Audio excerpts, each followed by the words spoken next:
the idea of how humans kind of tend to plan things when it comes from like a top-down approach is that we simplify them to the point where we can kind of understand them, and then we think that that is the most efficient way of doing things because we've created a system where we understand all the parameters of that system. But by doing that, we've necessarily had to change that system of how it would behave organically.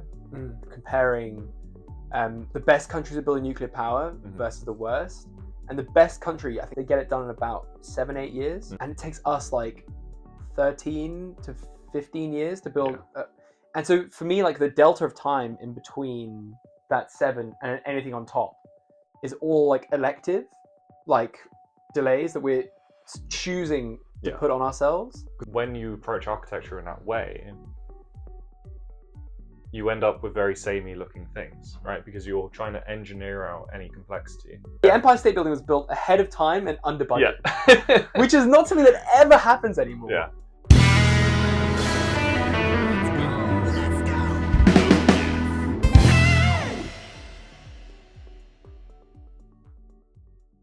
I'm getting clapping. Yeah. No. 1, 2, 3. That's All pretty right. good. All right. That's pretty good. Welcome to our first guested episode of Metaphysical Graffiti. Today we have Rio. Rio, architect extraordinaire. Rio... Not architects, you can't say that. I'm not qualified. is Didn't get into some dicey territory with that one. What are you technically? Architectural assistant. Okay. But, yeah. So Rio's We'll architect... talk about how that works. Yeah. A bit, He's architect Asterix. Yes. Who has won essentially what I understand to be like the Oscars of architecture. Nominated. Is nominated. But to even receive a nomination in your 20s is pretty... Absolutely. I mean, not like personally, as in I was on the team on it. Yeah, but Right, still. Yeah, okay. And also clearly... Lots of caveats. Humble. Yeah, very humble. Humble Asterix.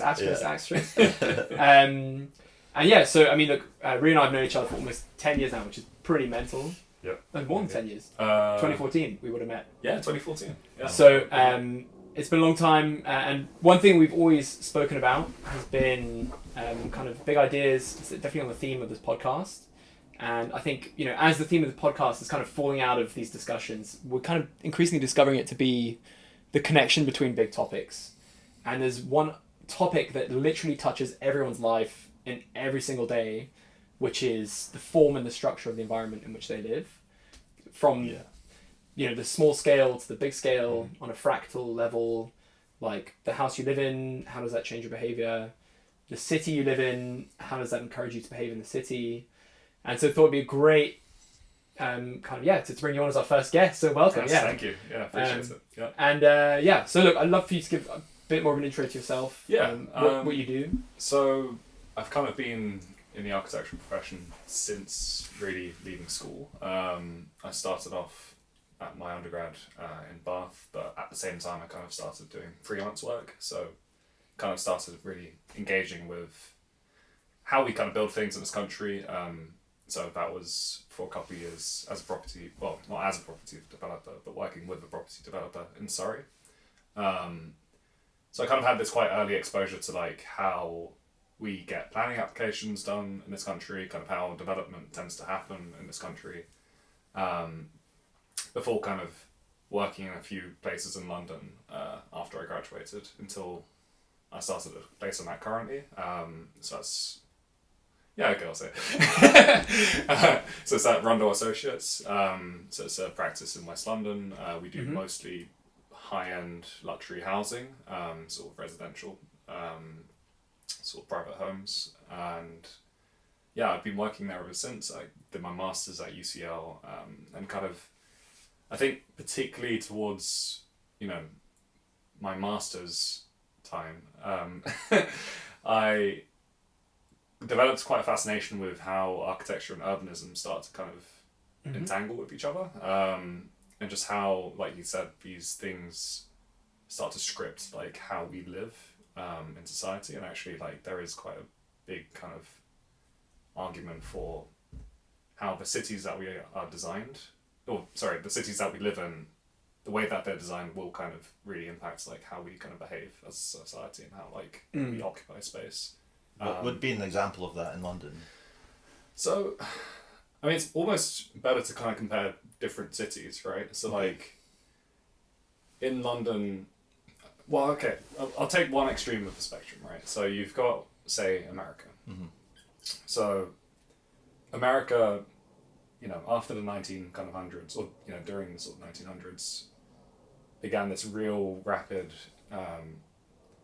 sort of veering towards automobile kind of based planning, right? Because it was kind of this idea of the American dream and having absolute maximum freedom is to have a car, right? Yeah. Because you can drive anywhere you want, and you have this kind of thing that you can kind of. Independent. It's an independent sort of thing, right? Yeah. And it's like you are this person on the road and whatever, right? So that led to this idea of the American suburb, and it also led to the idea of shopping malls in terms of kind of distributing all of your housing in one area and your sort of shopping, commerce, recreation in one area, your working in another area, your industry in another area. And these things kind of fed into wider ideas of like, I guess, treating the city as a kind of machine in the sense that you try to isolate each of its parts to kind of create the maximum efficiency of a thing.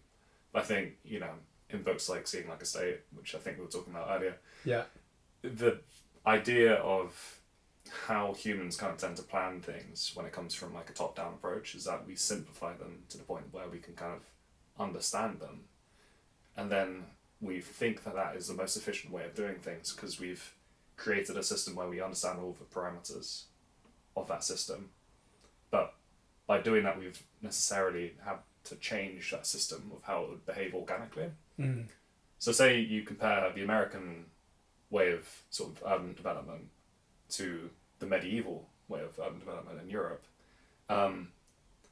Take the high street, you have row and row on either side of the street of, a wide variety of different kind of independent businesses. And then through the doors, kind of opening out to the street, you go upstairs and then there's housing, right?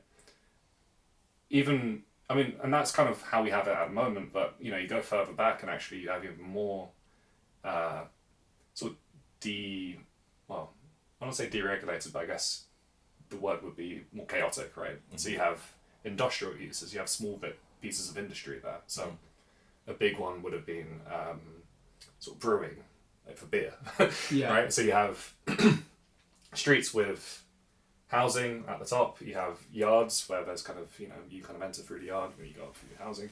But you've also got sort of barley houses where you kind of dry barley. And you also have breweries and you have pubs, and there's all these kind of mixtures of different things that are all walkable because at the time we didn't have cars, right? So they're necessarily very close together because nobody is going to want to walk ages, and also just a logistics kind of thing of like when you're building things, you don't want to take things miles and miles away. Like or ride a horse too. Yeah, right. But the way that things are developed in America, and particularly outside of the sort of main cities, like New York and stuff, where that is still quite dense and it always has been. But you kind of look at places like, say, Los Angeles, where it was rebuilt with this kind of car-based idea. You have urban sprawl, right? And in urban sprawl, you have everything works because you're driving, but then that completely atomizes the urban experience because suddenly everything is separated by a series of often gridded borders, right? And those borders are roads, places of danger, places of high noise, not pedestrian friendly. Like it's kind of, and it's fine because, well, it's not fine. In my opinion, it's not fine. Yeah. But I suppose, in the kind of top-down conception of city making, that kind of led to this thing. That was the expression of ultimate freedom, because like if you are completely free to do whatever you want, why would you walk? You would just drive. That's the perfect American dream. That's a utopian idea of like absolute freedom, right? But then you actually look at kind of how really these things have ended up developing.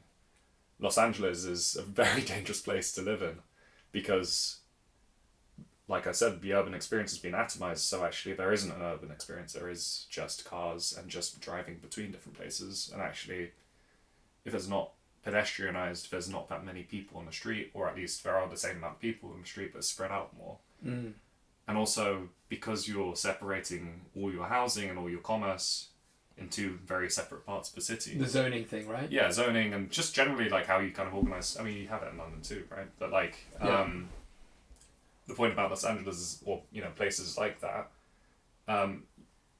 all these places have active hours. So if this is an industrial area, like an industrial park, that's only going to be active when the work is happening in the industrial park. Right. Outside of hours at night, it's fully empty. I mean, it might have security guards and all that, but there's nothing actually happening there. There's no like passive. There's no passive security. Yeah. So these spaces become very dangerous. And then the same goes for during the day in the residential area. There's no Perfect time to steal. Yeah, it's perfect time for people to just break into places, right? Yeah. I think there's a lot of kind of logistical challenges that kind of arise from that, and also just social issues that can kind of start to rear their heads when you actually let these things play out. And like, you know, this is in a way like the car-driven city is an experiment that's failed. Yeah. And we've known about it failing for quite a while, but you know, there is an argument to be made that like there's a lot of inertia in kind of changing these things, but also a lot of interests such as the automotive industry that can kind of help steer these things away from that, right? Well, that's really interesting because I guess like what's implied then is that the medieval way of building a town is a bottoms up approach. Yeah. That wasn't top down. Is there any, you know, potential for us to do that in this day and age? Yeah, and I think that's the kind of key question for a lot of designers at the moment, and particularly kind of my camp, I suppose. Like there are people like Peter Barber, so he's an architect, an English architect, who his main kind of thesis is the street, as in the pedestrianised street, is the kind of basic building block of the city. And that if you kind of conceptualize the city as a series of streets, you kind of end up with a city that is kind of very kind of understandable to the sort of social, cultural dimensions of that city, right? That kind of is able to be intermeshed with these kind of ideas, right? Like that is useful in that way, that can be adapted and can be appropriated by the people using it in such a way that it's not so much the architecture is kind of top down controlling how people live. It's more a dialogue between how people live and how the street evolves. Like these things are kind of adaptable, right? I think that the contrast there, because I actually watched a talk from Peter Barber because you shared that article, and he the point he made was that the streets were sort of like made from making the buildings first. You make the buildings first, and then you put lots of things next together. And the gap in between these buildings is what then creates the street. Yeah. Whereas what a lot of people are doing now, from what he was saying, was that they're making the streets first. They're basically saying like these are the destinations, and we're going to make the routes between these destinations first, and then between them, then we'll add stuff. Yeah. And it's that sort of like contrast that you're just highlighting there. It's interesting, isn't it? Because it's almost, I mean, like you said, the buildings being built first was because it was an organic process. Like the streets were kind of incidental, and I think nowadays, because the way we develop things is always going to be to some capacity top down, because you need approvals. Well, you need approvals. We have central government planning. We have kind of the ways that things are built are less kind of bottom up. You're always going to approach things from designing street and buildings at the same time. Or rather, the street, which is in the public domain, isn't necessarily designed or built by people. It's built by kind of local authorities or local authorities in collaboration with developers. So I think like the lesson is though, right? If you look at like ancient London versus like sprawl London, right?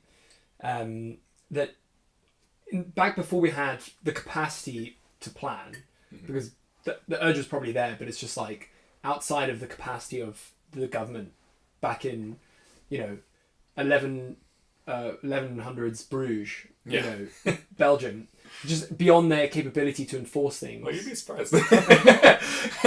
But you know what I mean? Like, and so now that we have that capacity to plan, we've actually moved away from what the original method was, which was kind of like Darwinianism, right? Where it's like, everyone just builds things, and then like if the person who owns a building goes bust, or like the building's no longer useful, they will tear the building down, and just by this process of natural selection, you end up with like the most useful things left. Yeah. And the ways to get between those things will probably be the most useful ways. But that system requires a lot of like overhead in a way, because it's like you have to have this expensive process of selection, which is expensive in nature as well, right? Well, yeah, because you're constantly rebuilding, right? But I suppose, it wouldn't be necessarily correct to say that all of a city has kind of always been that bottom-up approach, because actually, you can just look at places like Rome, and the Roman Empire would do central planning to an extent. It kind of depends on where... How much do you know about Roman central planning? This is a good question. Not enough probably for a podcast, but I can kind of run through it. Right? Yeah, that sounds fascinating. They built typically, these, sewers and... Yeah, I mean, so what they would do is, the way that a Roman Empire would sort of plan the city is to, I think they would first design, they would first lay the main road as one, and then lay another one. And then they kind of subdivide it from that, essentially. And there'll be very specific ways that they do that, but I don't know it's fine. Not a thesis. But, there was a very there was always a methodology to these sort of things. And actually, like, you would have centrally planned things that were kind of done, for, say, what are they called? The procession sort of parades, I think. Is it parade? Triumphs, right? And like specific things for the city, like that would kind of exert soft power, like politically and culturally, right? Yeah. But then at the same time, you would have what we were talking about, which is the bottom-up stuff, which is slums, which are made out of kind of much less permanent materials, because obviously, Roman Empire buildings that we see today are made out of stone. Yeah. Right. We have kind of less information about what was there. Survivorship bias as well, right? Well, yeah. It's the stuff that's left over is actually the stuff that has stood the test of time, but also that is kind of able to sort of survive the process. Or that people thought was worth preserving. Yeah. As well. Yeah. You talking about this reminds me exactly of Brasilia, where basically like, and you're definitely able to give more colour than I am, but what I know about it is that Le Corbusier, the great, I think he was the inspiration for this. I'm not sure he actually built it. Yeah, I mean his whole, well, I'll let you go on, but yeah. Yeah, but so anyways, he was the kind of the high priest of modernist architecture, right? The Radiant City. And he's the absolute gremlin who wanted to tear down Paris and rebuild it basically in a very modernist way, which would have been like a cultural travesty, in my opinion. But he basically was someone designed the whole city of Brasilia on his principles, which is very and I think you probably, the shortest characterization you give of modernism is, it's basically function is the highest order thing you can follow, right? All form is subordinate to function. There should be no kind of like ornate... No fluff. It's like, this is a machine for living in, essentially. Yeah. And what ended up happening was that they built this place that just felt like dead from a human being's perspective. There were no like social spaces, the parks were not easy to get to. I think it was quite car-based as well. There's no like kind of capacity for there just to be like street interactions where, you're walking past the business and you can like smell a croissant baking in a bakery or whatever they eat in Brazil, pastel de nata, I guess. And then what ended up happening was all the people who, because this was a government city, then all the people who basically went there to serve the people living in government built a massive favela right outside. And actually the favela, which was completely organically built off permission, off plan, Brazil doesn't enforce that very much, ended up being much more like organically designed. Yeah, and socially successful, right? Socially successful, right, exactly. Yeah. So I guess this kind of reminds me of what you're saying there. Like, I guess what this veers into is like, modernism, I think, you'd be now hard-pressed to find people who are really in favour of the principles of modernism. Yeah. What I find striking as well about the modernist movement is it's not just like after the war when everything was bombed out, they just wanted to build so much housing as cheaply as possible just to get people in housing. There had to be an element of that was like stylistically something that people liked. They like these clean, smooth lines.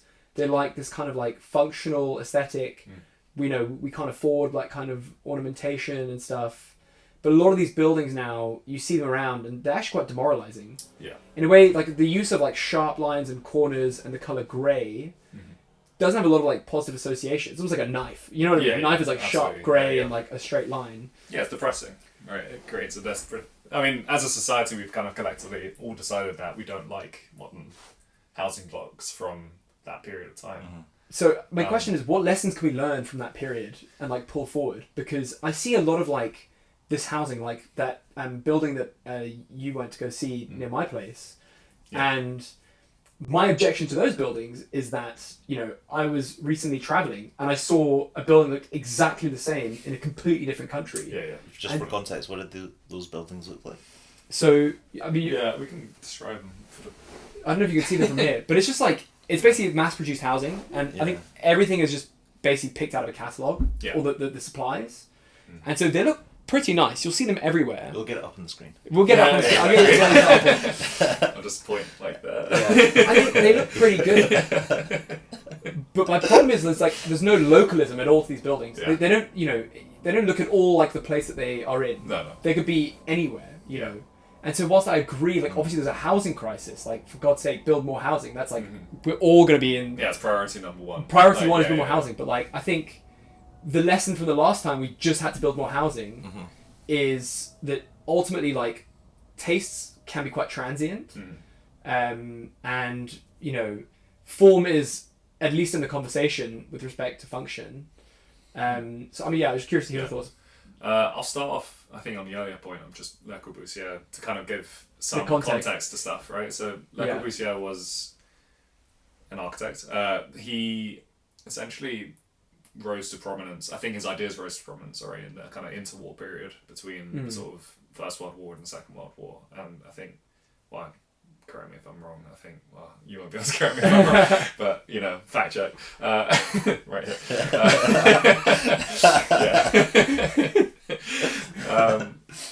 here. So during the interwar period, this idea of what was it? The Plan Voicelin, I think it was called. I'm probably pronouncing that wrong, but it was this idea to demolish essentially the whole of central Paris. And replace it with these kind of star-shaped or cross-shaped, tower blocks. And there's this kind of very apt photo of it where it's this model, and you'll put this up on the screen as well. But how shocking is this picture? I feel like it's pretty bad podcast etiquette to like refer to the things that we're gonna edit because normally you just put it in, right? But like. Cut that. cut that. Sunny style.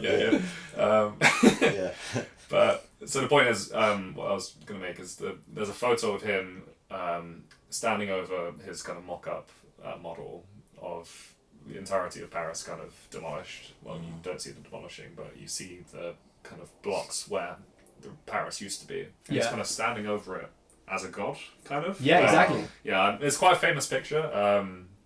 But it is kind of, it epitomizes this kind of top-down planner approach, right? And I've always found that picture very, like, just useful for, like, conceptualizing where the mentality came from, right? So the ideas of Corbusier, and it kind of, you know, modernism isn't just architecture, it's also arts, it's also literature, furniture. You know, there's a lot of, it's modernist literature, modernist ideas.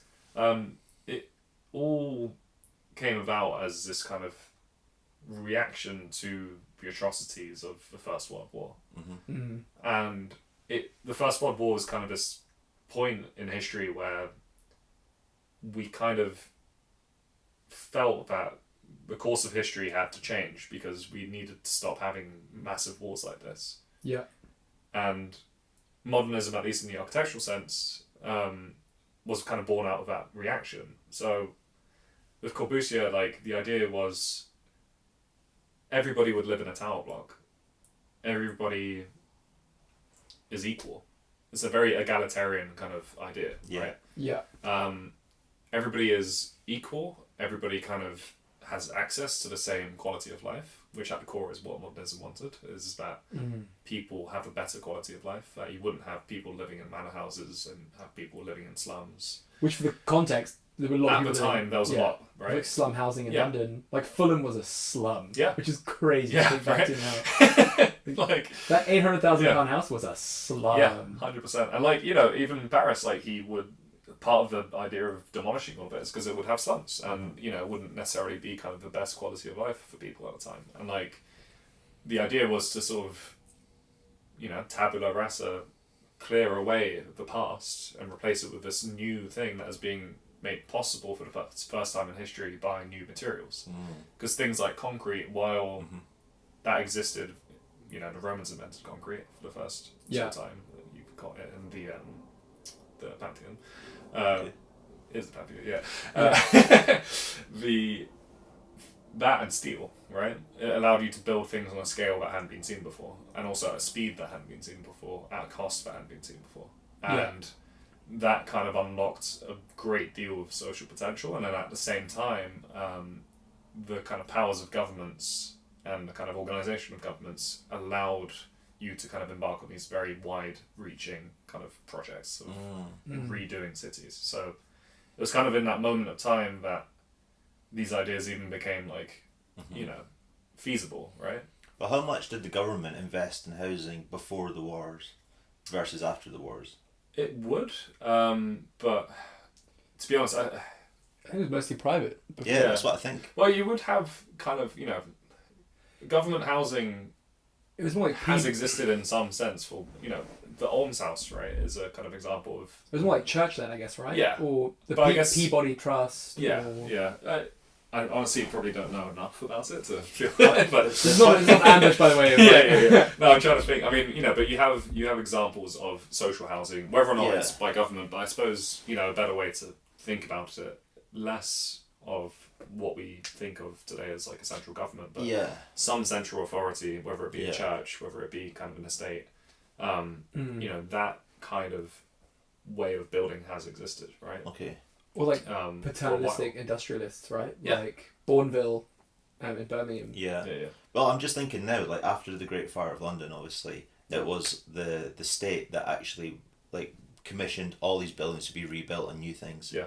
But they didn't make them bland. They didn't make them... But I mean, you know, with that was also interesting with the Fire of London is that, you know, that's the kind of...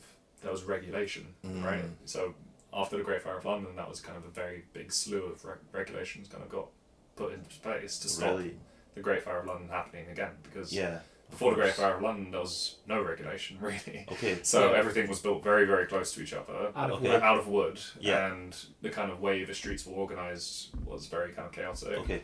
That allowed the fire to spread very easily. Yeah. So this goes back to my Darwinian point. Where it's like a serious trial and error. It's a big one.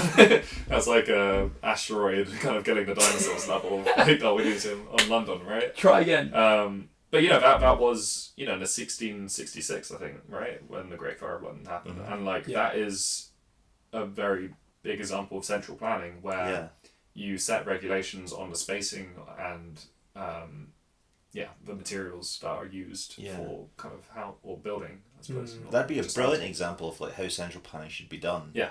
In this day and age, because after the Great Fire of London, St Paul's Cathedral was rebuilt. Yeah. And it's one of the most beautiful pieces of architecture in London. Yeah. No, exactly. And like, I mean, that's it's a beautiful place. But I guess going back to Corbusier, like the fact of him is, like we were talking about earlier, he approached things from a top-down perspective because it is also, at the same time, with modernism, there is this kind of development of, you know, very complicated machines, right? We have airplanes, cars, trains kind of being developed. And this idea of kind of scientific thinking, that is kind of very kind of much taking sort of precedence. Yeah. And scientific thinking kind of, and engineering approaches things in a very specific way that is very much different from the kind of history of architecture up until that point, where architecture up until that point was a craft, right? The craftsman was an architect, right? You would have Stonemason. the master builder, right? And they would have kind of a very good overview of all the elements of how things get built. But during kind of Corbusio's time, and Corbusier himself, the idea of kind of, machines was a thing that could be applied to architecture, because also you started having mass-produced components being possible, right? The assembly line. And also, just in terms of kind of reducing the costs of building, you kind of end up with,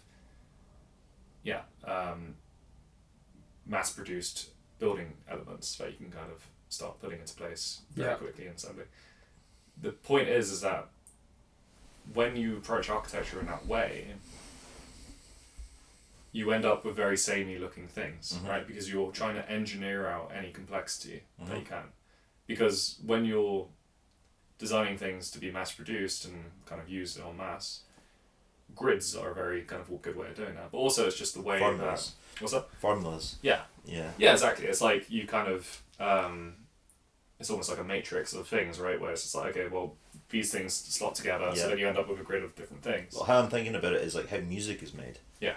Is like the exact same thing now. It's mass produced. There's a formula. There's a sort of logic behind it to how it's made now versus like how it was made before, when it was the seed was the inspiration that came first. Whereas even in buildings that are built nowadays, there's no, it doesn't start with the person's inspiration to make something, and he's not driven by his own sort of innate sort of desire to like make something beautiful. He's driven by the materials and I guess the formulas that he has in front of him. Yeah, there's a lot more complexity to it too. Yeah. Because I think music these days, even though I really like it, is also a lot more digestible sometimes and a lot more kind of appealing, and also simplified, right?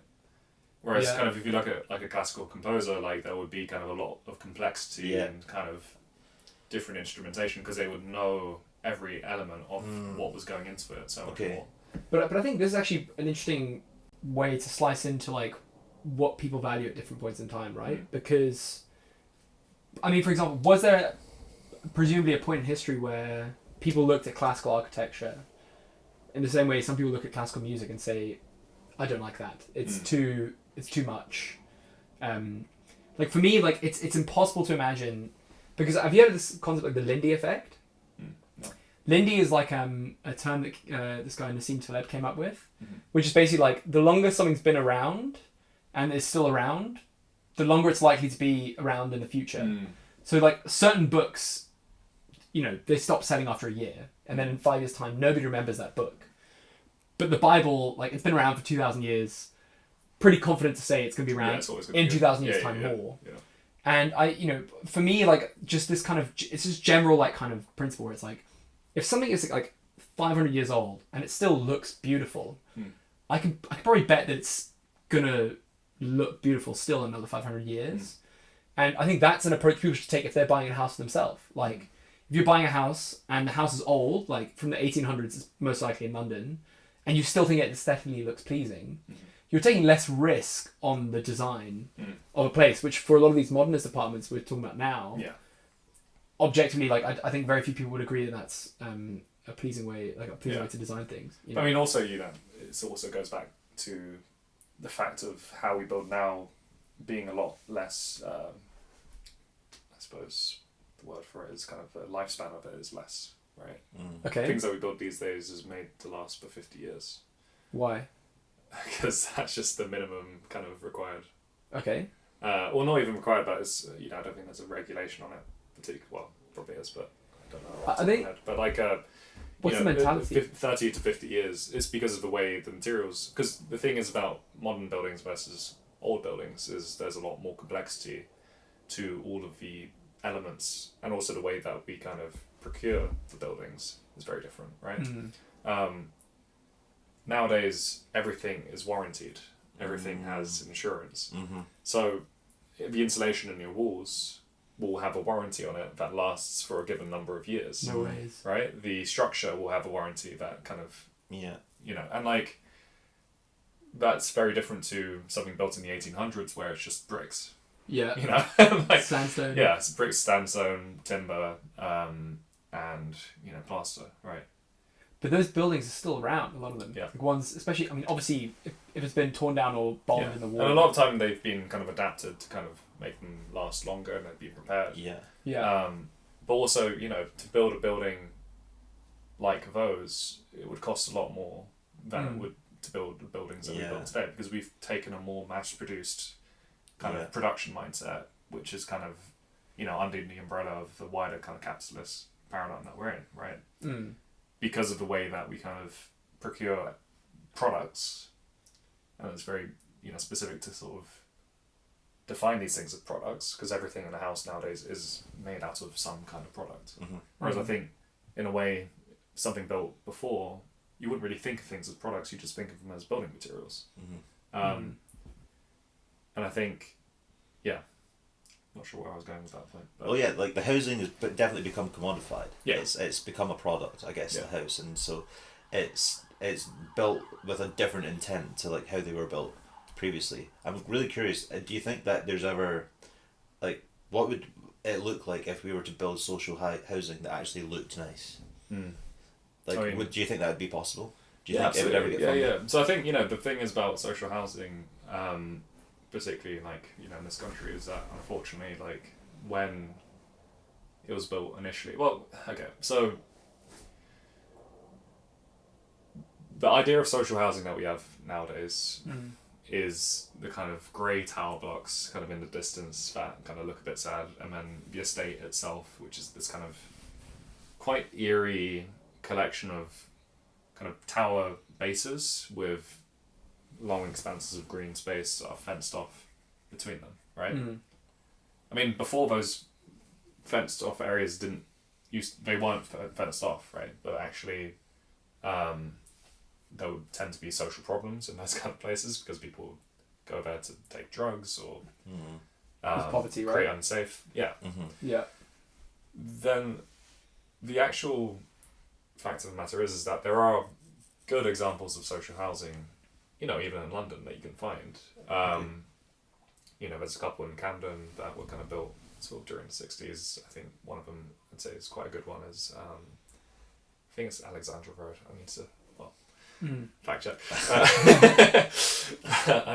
And that will be by Neve Brown. And, this kind of social housing project is this kind of a series of kind of terraced blocks, right? And it actually creates this kind of, it's both terraced kind of in the sense that it's, terraced housing where you have houses next to each other, but it's also terraced in the sense that it's a series of kind of concertinaed levels on top of each other.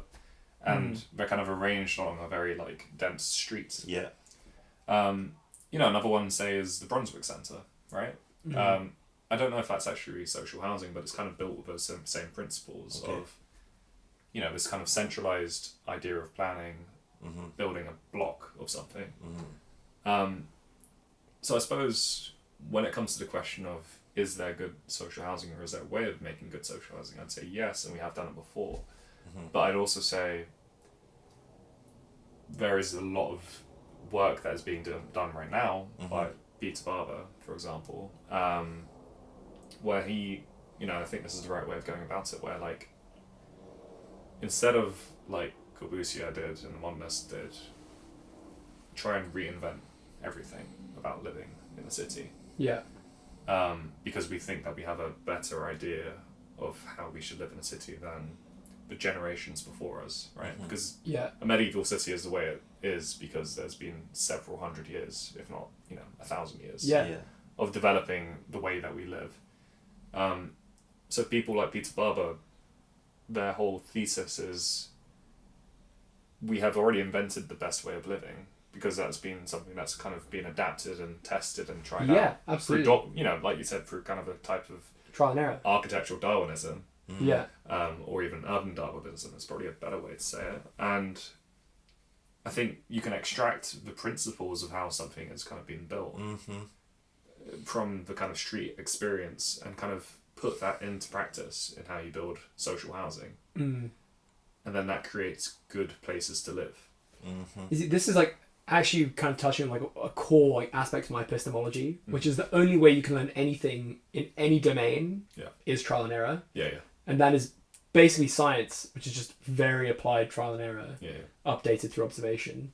And that could be through architecture, like politics, even like policy. Yeah. And, you know, I think you go somewhere like Malaga, for example, or like a Spanish city on the south coast, and the streets are alive at night, you know, there's people leaning out their balconies, you know, having a cigarette or whatever. And it's just such a lovely place to live. Positive place, yeah. It's just like very human, like Gaudi. No, who was it who came from Picasso? I think came from Malaga. Mm-hmm. And you could see why he drew some inspiration from that place, you know? Yeah. Barcelona is another fantastic example of like a city built for and humans. that's interesting though, isn't it? Because we're thinking with, say, Barcelona, you know, that is a plan from the 1800s. Yeah. And that's by Cerda, or Cerda, I think. I'm not really sure how you pronounce it, but he was a urbanist. I don't know if he was an architect, but you know, he kind of did this idea of this kind of gridiron, you know, series of blocks, and that actually hasn't always been successful. There was a period kind of during, well, I think the 1900s even, where there was so much traffic because, again, car-based planning.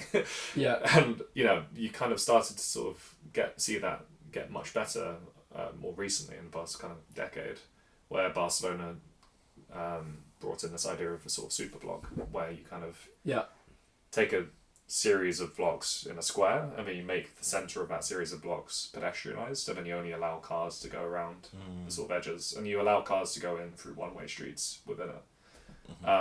Whether or not that's been massively successful, that's another question, but I would still say that, like, compared to, say, a place like Los Angeles, kind of going back to the initial thing, it's a much more successful kind of way of building. What makes it successful versus Los Angeles? Well, it's just the density of it, really. Okay. You know, I'd say, like, and also the mixing of uses, because I think, you know, one of the best ways to kill a city, in my opinion, is to overly engineer things in a way of separating out its key ingredients. Okay. It's like having a cake, but instead of having the cake, you've kind of separated all the ingredients. You've got your eggs in one bowl, sugar in one bowl, chocolate in another. Yeah. And you're trying to eat it. You're trying to enjoy it. One bite. Yeah, exactly. And like, it's not going to be nice. Yeah. Right. And I'd say that's the kind of the equivalent of, you know, a place like Los Angeles, or a place like, you know, these kind of centrally planned cities. Whereas, you know, what you really want is this kind of intermeshing of different uses, because that just creates an interesting place to live. Yeah, and I think this is part of the reason why new towns have failed, is because they don't have everything in the one place. That they're basically built as commuter towns, and the purpose of them is that the people are supposed to go into the city to get, you know, their amenities. And but I'd say that's an especially true kind of thing to say about the UK, because, well, everything is kind of centred around London. Yeah. And any kind of new town, like you've got, you know, the new towns in the UK tended to be kind of commuter towns to London. So you've got places like Basildon. I think that was a really good documentary about Basildon, and this kind of fall from grace. Petersburg, I'm not mistaken, was that one? Yeah, maybe. Definitely Milton Keynes. Yeah. Milton Keynes, yeah. Whirlwind Garden City. Have you heard of this one? Yeah. There was this whole like drive for like garden cities. Yeah. And it's kind of like integrate nature into the town. But again, I'd say garden cities were more successful in places like Basildon, to be fair. Yeah. Because I think with garden cities is almost like the idea of like a denser suburb. Whereas I think when I'm talking about these kind of, you know, they're still new towns, but I think they've actually stood the test of time better than the kind of pure new towns that you have, like Basildon. Yeah. And, you know, a place like Basildon is kind of very much, it's a central street with a tower block on either end of it. And it's kind of almost like a university campus where it's everything's a kind of one big block of things that's been built in the same style. Yeah. And around it, on the outskirts of it, is this kind of urban sprawl of suburban life, right? And it's that is a kind of example of separating these uses, because you've got the housing out here, housing inside, only on the tower blocks, and then like just, you know, very, very commercialized kind of street. Yeah. And a lot of the time as well, with the way these kind of things end up playing out is that because it's a centrally planned thing, it's more likely that you have quite big corporate businesses occupying the commercial spaces of these places. Right. Because it's so planned, right? So you kind of, okay, this is where the supermarket's going to go. That's going to be Sainsbury's. Yeah. This is where the cinema's going to go. That's going to be the Odeon, right? Yeah. And also it's kind of this idea, this very modern idea of like, you know, these are the most advanced way of doing things. Like no more sort Most of efficient random small butcher shop on like a street corner. That's unsophisticated. But Yeah. actually, things like a random small butcher shop on the corner or a coffee shop that isn't sort of one of your massive monopolies like Starbucks is actually really good for the social health of a city. Because Absolutely. not only does it kind of ensure that money kind of is circulating within the community that you're in, but it also builds stronger social bonds between the people within that community. Yeah. Because, you know, while Starbucks is a meeting place for a lot of people, especially nowadays. Yeah. I Very wouldn't say sanitized. for us, but Yeah. you know, it's supposedly that. The fact of the matter is that the scripting of that space is a much more consumer-based way of doing things than, say, a kind of more independent coffee shop would be. Yeah. I think you're kind of... It's almost like some place being like touristified. Yeah. You know? It's just like... And there's no kind of local identity to it either, so I think you don't get attached to it, really. Yeah, And absolutely. I think, you know, that kind of goes back to your point, which I kind of went back to the Corbusier thing, but we'll go back to it now, was why does everything look the same, right? Yeah. Why does the housing development next to Loughborough Junction look the same as the one that you saw in whichever country it was? Yeah. And it is, you know, a kind of symptom of our current, I suppose, globalism. I want to make a joke here, but I'm not going to. Make a joke! It's a safe space for jokes. No, I can't do the Alex Jones impression. We're globalist! We're globalist! Cut that. No, so what I was going to say was, what's the international style, right? And the international style was kind of our glass skyscrapers is kind of a very good example. That's also very modernist, right? Yeah. Like, but then it doesn't have... There's nowhere written that the skyscraper has to be glass and steel. No. Like, there's so many beautiful skyscrapers from the New York, but like 1910s, the point 1920s. is that it's kind of the way these things are procured again. It's kind of because they want to be seen as the houses of sort of global financial capital. You've got this kind of idea of what a skyscraper should look like, and that's a global thing because the financial markets are global, right? And there's a certain prestige in that. I suppose you do deviate the design of these things, which is why you kind of end up with places like, say, the walkie-talkie or the gherkin, because they're very like iconic ways of looking, or you know. I would dispute that actually, and I would just say I think it's just a general trend of design because of the internet to have basically internationalized and simplified. I think it was before the internet, to be honest. I think the walkie-talkie in particular was built because you have to have a direct view of St Paul's from certain angles. Yeah, from certain angles. So that's why it curves around certain. And there is a certain function to that, I suppose. Yeah. But I mean, even so, there is. I mean, like an iconicness to it, right? And you know, I mean, even the cheese grater, that's another example of why they've done that, right? But the sightlines of London. Yeah. Exactly, which is quite nice. I want to talk about how architecture plays with psychology and basically what we were talking about there about making things look the same. I actually think that there's an argument that that's maybe a top down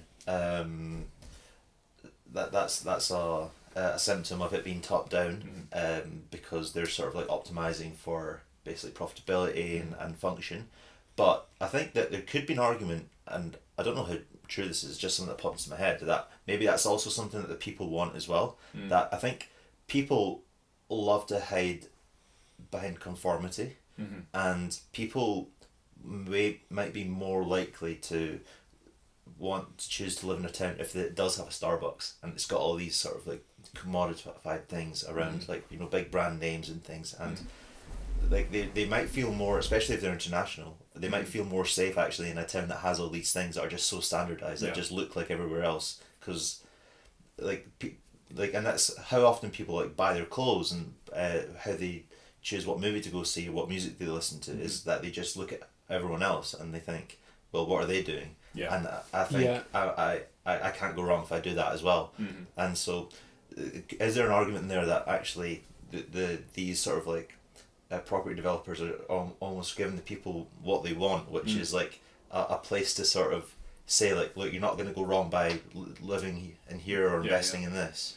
But I'd say it's just to add to that as well. Like this is something that fascinated me when I was in Rome a few years ago, and I was shocked by the amount of people going to McDonald's when you have like the best. Like you could just walk into a random restaurant and have food so good it makes you want to cry. Yeah. But the reason for that is because the chances of having a shit meal in a new restaurant that you don't know is, is probably higher, whereas the chances of having a shit meal at McDonald's is like very 100%. Low, because you know exactly. People would rather go. People would rather go for like lower quality, but they know what it is, than uncertainty with a very high upside potential. But I would say that's a cultural thing, because I wouldn't say that's. I'd say I definitely agree with you on that when it comes to an English-based sort of perspective, but. Like you were saying, you just have to go to somewhere like Paris or Barcelona or something like that, and you kind of start to notice there's a lot less of that. I think the UK is a particularly bad place when it comes to this idea of kind of clone town, right? Yeah. Which isn't my term. I can't remember who kind of. Say more like a cloned town. Yeah. So a clone town, I'd say a good example of a clone town would be Guildford, actually. Okay. So. A clone town is a town where you can look at the high street and you can go to another town that's a couple hundred miles away. Look at the high street and it will have the exact same thing. So it'll have its Costa, McDonald's, KFC, a Boots. It's way too franchised, basically. Yeah, it's all franchises. Yeah. And I think the majority of UK towns kind of are that. Right? And I think that's both. I wouldn't say that's necessarily a symptom of what people want. Even though I definitely don't, contest like what you're saying about how people will go for safety, right? Or go for what they kind of feel was the safer option. But I would also say there is a big case to be made of just the economic situation and also the way the government has handled that economic situation, particularly the Tory government, where urban decay has kind of really made it extremely hard for independent businesses to thrive over a kind of decade period, and probably even before that. And actually, at the same time, corporations have kind of gotten a very big boost in that same sort of framework, right? They benefit from economies of scale. Yeah, it's an efficiency thing as well, right? Yeah. If you make, 10,000 of something and you send it to all your stores, you obviously get like you have a competitive edge, right? Yeah. But I think. But that's bad for society. No, it is. Yeah. Because there's a single point of failure there. We were just talking about this the other day. Like, I actually think probably the strongest critique I'd level at the way the world is now currently constructed is it worships too much at the altar of efficiency for its own sake. Yeah. Probably in architecture too. There's probably a critique you can make of modernism in general. Definitely. Yeah. But like the problem with just optimizing for efficiency is it always comes at the cost of redundancy. It's just like the most simple argument you can make against it, where it's like you're basically saying you want everything to be in these like just-in-time supply chains, where if a ship gets stuck in the Suez Canal sideways, who could predict something like that happening? Exactly. That'll never happen. Yeah. But then you only keep 24 hours of stock to make to bolt the screw. The most efficient way of doing it's the most efficient way of doing it. But then nobody's got this bolt. Everything collapses. Yeah. To bolt this I-beam into this structure we're building, and construction's halted by knocked back.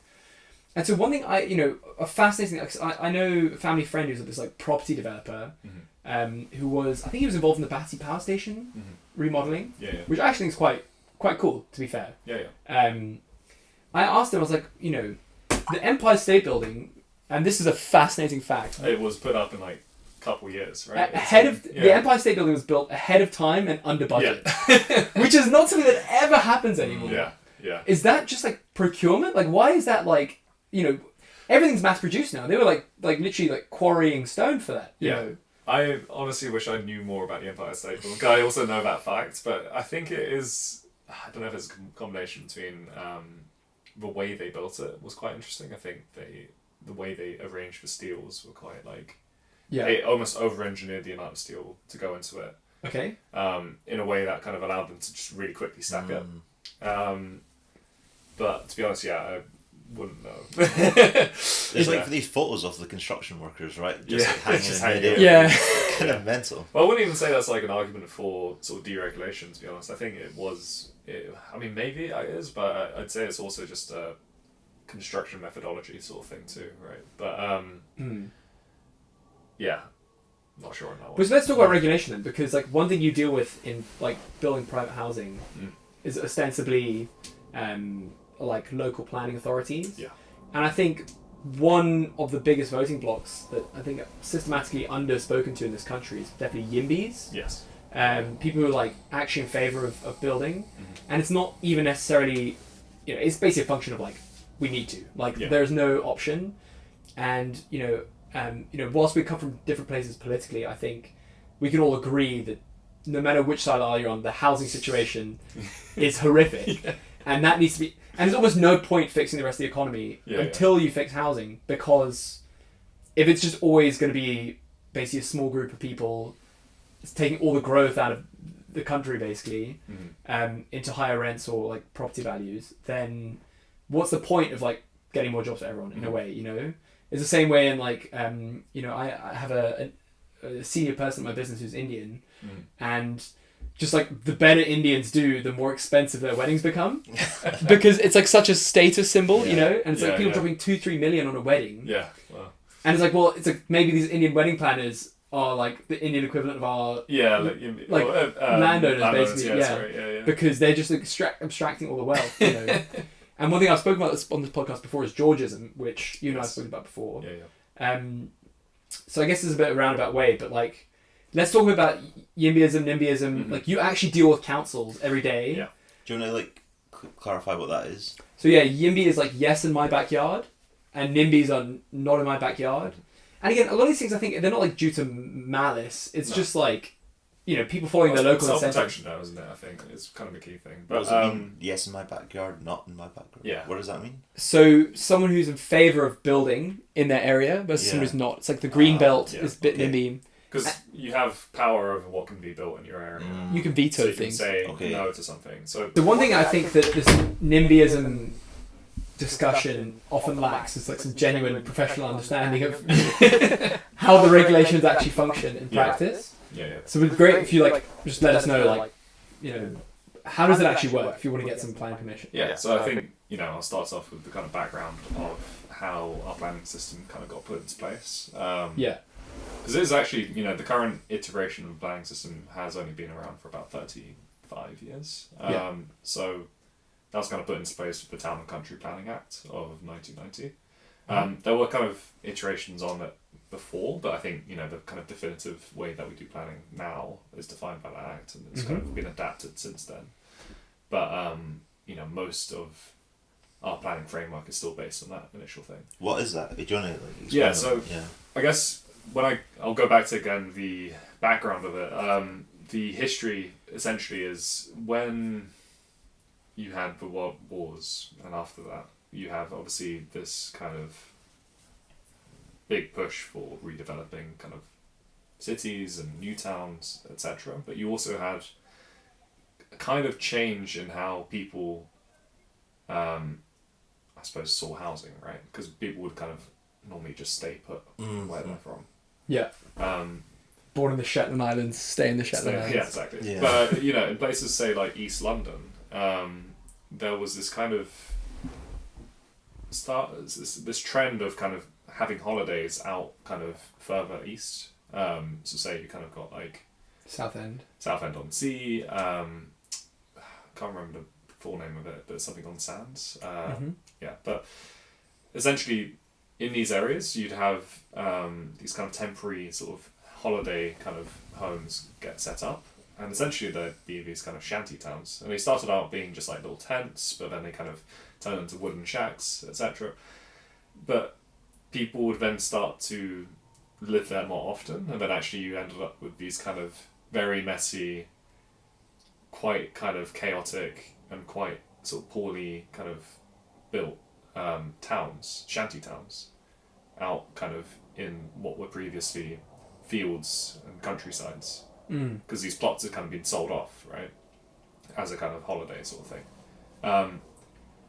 And actually, there was quite a big sort of backlash against this, because people were seeing what they saw as the natural beauty of the UK kind of being torn up by people building these shanty towns with really poor infrastructure and everything. So, you know, during that sort of time period, you had the new towns which would kind of bulldoze over these, but then also this kind of growing sense of we need to regulate and have a say as people who live here on who can kind of come in and build stuff, because like I was saying before, these were people from like East London that would be kind of buying up a plot as a holiday home and then building stuff that they want and then leaving and then coming back and then selling it off and whatever.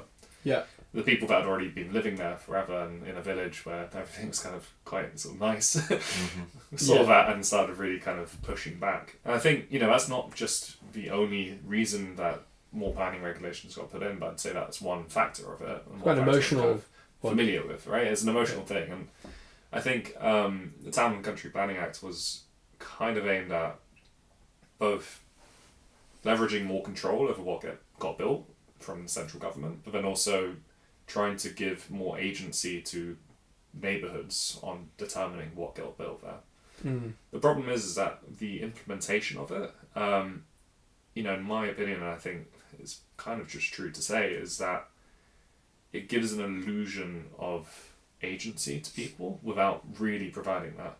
Yeah. At the same time as creating a lot of friction in the sort of building process without really creating so much value in terms of, I suppose, what it kind of set out to do. Because I think one of the key kind of ideas behind planning in the UK is sort of beauty, right?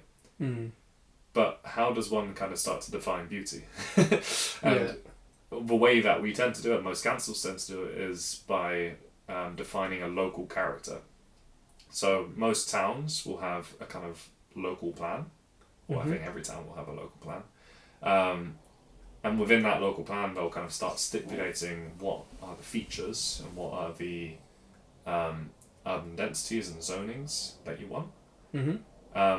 And a lot of the time, those things start to define this kind of idea of there is this style of building that exists here, and we don't want you to deviate from that.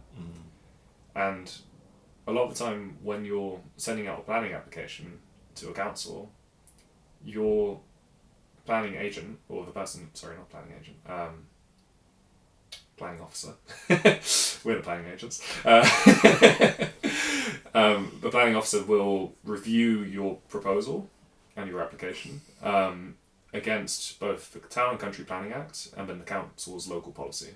Okay. And then any other kind of stakeholders that are involved in that. So sometimes you'll have local parishes, which will be a kind of separate kind of mini body of people who will also have a say in things. And then, but yeah, the kind of key things that you always see are this idea of the kind of local plan. And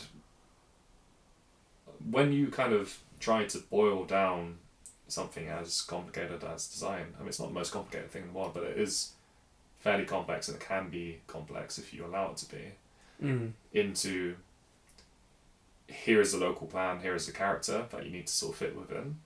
It kind of starts to really steer things into a direction where it's very easy for you to object to things if they are not kind of within the parameters set out by that. So at the same time, we have a housing system where housing is an asset, right? And people always act in their own self-interest. Well, not always, but I'd say a lot of the time they will. The grand majority of people will.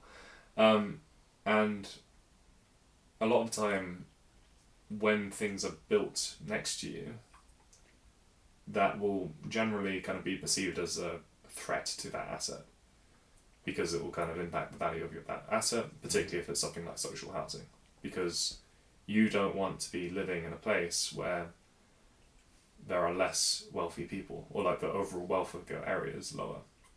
So you're always going to object to something that will cause that to happen. It's also like a recognition of the fact that housing is in a bucket of what you would call like demand inelastic goods. Yeah. Like energy as well, where because it's something you need to have, unlike iPhones, the price you're willing to pay for that is very tightly coupled with the supply. So if the supply decreases by 1%, the price could increase by 3-4%, as opposed to demand elastic goods, where if the price gets too much, people will just stop buying it because they don't need to buy it. Yeah. But so this is a very... There's competition within that framework, right? Exactly. There's space for it to happen too. It's just a passive way you can control the price of your property. It's just everyone kind of... And it's probably not explicit, again, I don't think it's malicious. Everyone just like passively says, no, you just can't build that. Yeah. As long as the overall housing stock of the country doesn't increase or increases at a compounding rate lower than it needs to increase, reliably those prices will go up. Yeah. Essentially. I think, my kind of worldview is that the way you kind of control those things is you kind of have government involvement in the sense of building social housing. I think that is a very controversial opinion to have in the kind of UK, because our perception of social housing has kind of almost been propagandized, right? This idea of the chap, right, is a real powerful kind of image that's kind of really been developed to, I suppose, well, I don't want to give it, I guess, like a specific kind of aim to it, right? But what I will say is that these ideas kind of do start to negate kind of the opportunity for social housing to work in the first place, in the sense that people don't want it because of what they think it is, right? Yeah. But when you actually look at the history of social housing and kind of where kind of those roots came from, social housing wasn't always occupied by the most desperate in society. Yeah. Social housing used to be occupied by a very big mix of different people. Architects would live in social housing, doctors, lawyers. It was only when you stopped building social housing, and because the demand for social housing is always going to be high. And when you have less social housing, as a government, you're always going to give it to the people who have the most priority, right? And unfortunately, the people that have the most priority, or the ones that need it the most, are also going to be the ones that have issues that will kind of create social issues. If you have drug problems, then mental illness, or you are struggling because your family member has a health issue, you're more likely to be put into social housing than someone that is relatively comfortable, and I suppose the word is kind of, I want to be careful, I suppose, with how I word things, because I don't want to sound bad. But I suppose what I say is that if you put a lot of desperate people in one place, you've got to prioritise, right? Yeah, you have to prioritise because there's less supply. So what that leads to is that you have a very big concentration of people that are in a very desperate situation. People that are in very desperate situations benefit more from being around people that are not in desperate situations.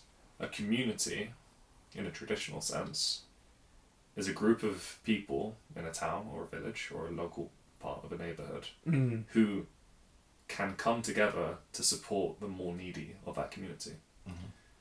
But the way that social housing is kind of developed is that we've actually just, almost like old people in a care home, put them aside and forgotten about them, and sectioned them off from society. And actually, when you look at the idea of the chav and the idea of kind of social housing that we have now, it's this kind of self-fulfilling prophecy where, oh, well, they can't help themselves. Look at how they live in their sort of social housing. It's awful, it's messy, they throw rubbish everywhere, they've got all these kind of crimes happening there, whatever. Well, of course that's going to happen. Because you're putting a bunch of desperate people in with no support, and also, generally, this is within a wider context of defunding most social infrastructure in the country. Defunding kind of social services, defunding mental health services, defunding health services in general, to the point where you've created these kind of enclaves where people are extremely desperate. They are surrounded by other people who are desperate. They're not getting support from their government. They're not getting incidental support from their community members. The media is demonizing them because, say the coalition government after 2008 between David Cameron and Osborne. Yeah. They laid the blame of our, I suppose, recession after the financial crisis on the feet of the poorest. And that these people are too needy and it's their fault that we're doing so badly, so we need to cut all funding to these people. Lift yourself up by your bootstraps. Now, it's obvious then that these things are going to be not successful, right? And actually, it's interesting then because when you actually look at examples where social housing has been successful, and there are examples, they're in contexts where that hasn't been the case. They're contexts where things have been funded.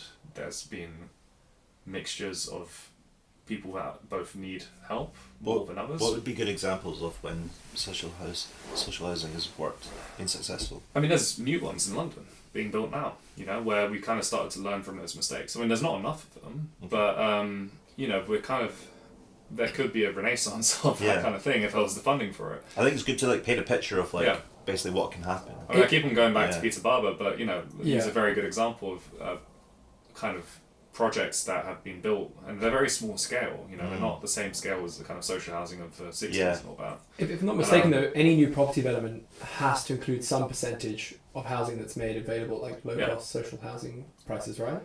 Yeah, but at the same time, the way that those things are set out are very kind of open for exploit, right? Okay. I guess they'll probably still find ways to segment them.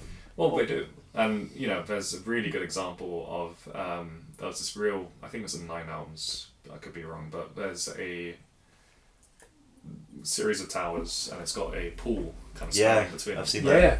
And the developers for that had to include a proportion of, not even social housing, it's affordable housing to it. And of course, the way they do that is they don't allow any access to the kind of, amenities of it. And the main kind of housing that has kind of, lovely entryway, concierge, whatever. The affordable housing bits is actually quite literally segregated from that whole area. And they have a little fire door that you open in the side alleyway of one of these buildings. You go upstairs. And then not only that, they're kind of, well, again, I don't feel like I know enough about this one, but I think there is this way that you can kind of build the affordable housing, but ramp up the rents afterwards, after it's been built. Like there's no kind of control over kind of what that ends up happening after. I could be wrong on that, but one problem I have though with state-owned housing is an anecdote that someone who lives in some, I don't know if it's basically the freeholder is still Lambeth Council. I don't know if she owns the flat or not, but she told me the story where basically for anything shared, the local government has to be the one to fix it. And she had a situation where basically a pipe which was carrying like sewerage away from the flat broke and was leaking into her flat, and she was not allowed to call a plumber out to come fix it because only the council's allowed to come fix it.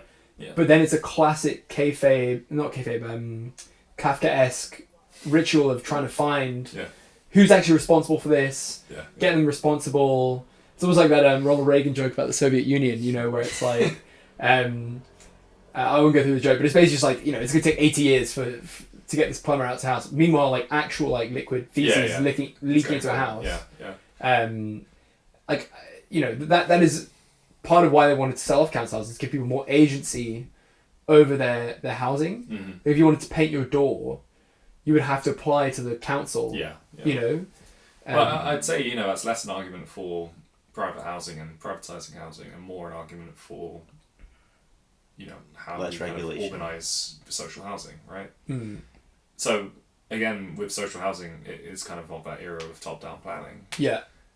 And I think, you know, there is this kind of new way of thinking about these things where I think things should be more... When things should be centrally planned and centrally organised, they should be. Yeah. Where it makes sense to do that. Critical national infrastructure. Yeah, you know. right? Like energy, for example. Makes a lot of sense to centrally plan that. Like a wind farm, you know. Yeah. Or steel. Or how much oil should we put out the ground? Yeah. Yeah. You know, like Norway, right? Norway is a great example of a very successful thing that has a lot of state-owned enterprises that has massively benefited its populace. And the interesting thing about Norway, I mean, going on a tangent here, but like, you can actually look at the history of how they developed in terms of, this is a great tangent actually. So the way Norway kind of, I would say, is a good example for how urbanism and how we live can impact the way societies develop is captured kind of in how Norway is today, right? So Norway, throughout history, has kind of always been this very big logging. It was a very big lumber supplier for the rest of Europe, right, for our history. But the geography of Norway made it so that you've kind of got these very like segmented different kind of valleys, right, where all people kind of have to live. And the kind of complexity of those valleys kind of led to very cooperative forms of business having to arise and cooperative forms of government, because it's very hard to kind of define specific ownership over each of these things. But also, you had to have a lot of community support to make it through the winter. Yeah, probably too, right? Yeah. Yeah, if you ran out of firewood, you're going to die. Yeah, you know? Yeah, funny. I mean, yeah, so, you know, you have these very wealthy kind of merchant sort of guilds and cooperatives kind of being created out of this lumber business. And actually, you can kind of start to see the impacts of that, or the ripples of that, through how Norway kind of does things now. You know, you've got very kind of large sulfur and well fund. I mean, one of the biggest in the world, if not the biggest. Yeah.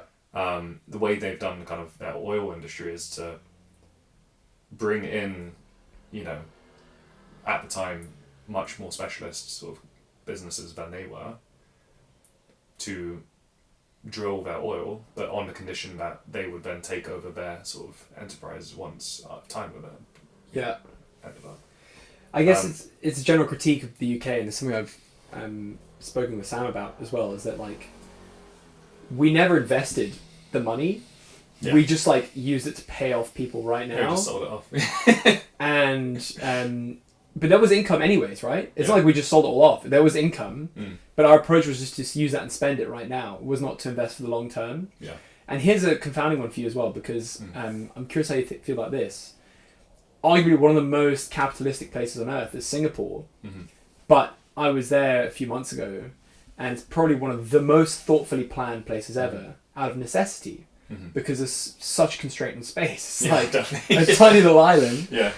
And they've nailed the housing problem. Yeah. Because, and I guess this is, you know, whatever you want to do as a state kind of flows through here, but in brief, how the housing system in Singapore works is the government is constantly building housing. They are effectively a property developer. The government is a property developer, you know. And I think they own most of the housing. They still, like, it's like a freehold situation. They still, like, own the freeholds of all the housing for 99-year leases, basically. But as soon as you get married, you're entitled to put a deposit down on, it's called an HDB, Housing Development Board. It's the property development company, basically. And I think it's, it's like kind of 20 or 30% of the property value, which is a lot, but most people have that cash because they don't pay any tax in Singapore. And then after 3 years of putting the deposit down, you get to move into one of these houses. And then the rent for that house, the mortgage, I guess, in this case, just comes out of your pension. So actually your cost to you on a day-to-day basis is zero, basically. Nothing out of your pocket. And so housing is just removed as like a point of concern. And that's a kind of interesting thing, right? Because like you said, Singapore is one of the most capitalist places on earth. But, it kind of circles back to what I was saying earlier, where, and also this circles back to the whole sewerage thing in your anecdote, where I think it makes sense to centralise certain things, our needs, but it definitely makes sense to deploy the free market when it makes sense, Yeah, there are things that it's good at. Yeah, objectively. Well, technology, right? It's extremely good at kind of making development happen and also making commodities accessible, price-wise to people, right? But at the same time, when it comes to something like housing, there are incentives almost to not build housing, right? In this country, that kind of takes the form of NIMBYs, right? Yeah. Where you own this asset and actually kind of makes less sense to build more assets around you because that will lower the value of your asset. Even property developers, I'd say... Land banking and... Well, land banking, exactly, and also just the type of housing that they build will always be to maximise profit, and that means that the housing will be less accessible by default, so you need to have stuff like the affordable housing kind of minimums. But because of the way that this is implemented, there's very little incentive to do that properly, right? Yeah. If it's a state-owned sort of thing, there is incentive to do things properly, because not only just because of how it's organised, just in a sense of it's a state thing, so it should be for people, but also people can vote for the state to leave, right? There is an incentive for local government and government nationally to kind of stay in power. But what part of like the people who brought you HS2 fills you with like so much? No, nothing. That's the thing. But I mean, that's competence to build all this housing. Yeah. But again, I mean, I don't think the Tories are the ones to be doing that, right? But I also don't think Labour are either. And I think, to be honest, I think that's another kind of issue of how we approach governance, is that we're so top down that we kind of, again, it's all centralised on London, right? Yeah. I think there should be more local power for these things and also more community participation. I think there should be more community actors that can kind of build things. I mean, so, a little bit of background on myself. I spent a lot of time living in South America, or Central America, I should say. Yeah. Growing up. And actually, a really interesting kind of way that things get developed in Central America is because the governments are so corrupt and so useless a lot of the time. A lot of public money does just get kind of spent on themselves, and nobody kind of really knows where it goes. All right. Infrastructure projects take years to complete, and also the money disappears and they don't get done properly. Yeah. There are community actors in these places out of necessity, and I think a really funny example and a good anecdote of that from my own kind of background is, in the town I grew up in, the drug dealer was a very big community asset. And actually, that's kind of captured in the story of, say, Pablo Escobar, right? Yeah. This kind of idea of this magnanimous kind of guy who made all of this money, so he starts building zoos and all the kind of roads put it back and whatever, into Medellin, right? Yeah. Before he became a terrorist. Yeah, I mean, during probably as well, but but I mean, the point that I'm making is, in the place that we did, they built a school, I think, they built, housing for people that couldn't really afford it, redid the road. There was a lot of kind of stuff that was done by these kind of local community actors. It's not always drug dealers either. I think the interesting thing about it is that because there's such a strong community cohesion in places like that compared to over here, that there is a culture of helping your neighbour that I would say is kind of, in such a neoliberal kind of context, is unthinkable here. And actually... What do you mean by neoliberal? Sorry. In the sense of, individualist. Okay.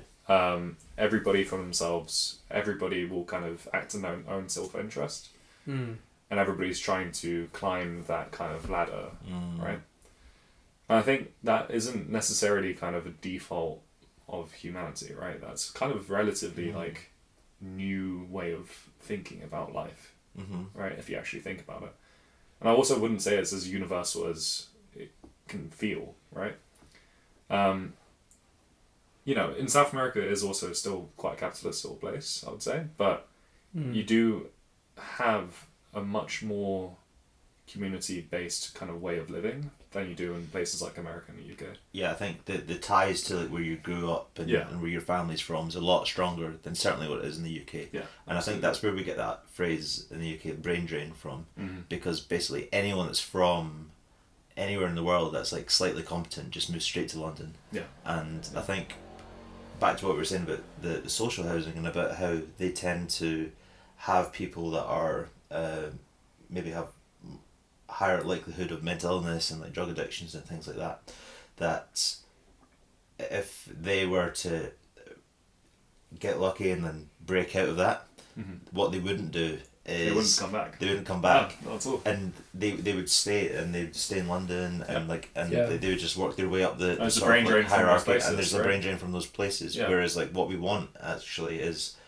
for those people to go back to not go back to where you're from, but like to literally, but that sense, but in the sense that you want them to go back and invest back into that community, right, and kind of strengthen 100%. Yeah, but no one has any sort of like social ties with where they're from. They want to be severed. Again, I think that's a case of supply, right? I think if there was more supply, you'd have less desperate places, and then because you have less desperate places, people actually want to live there.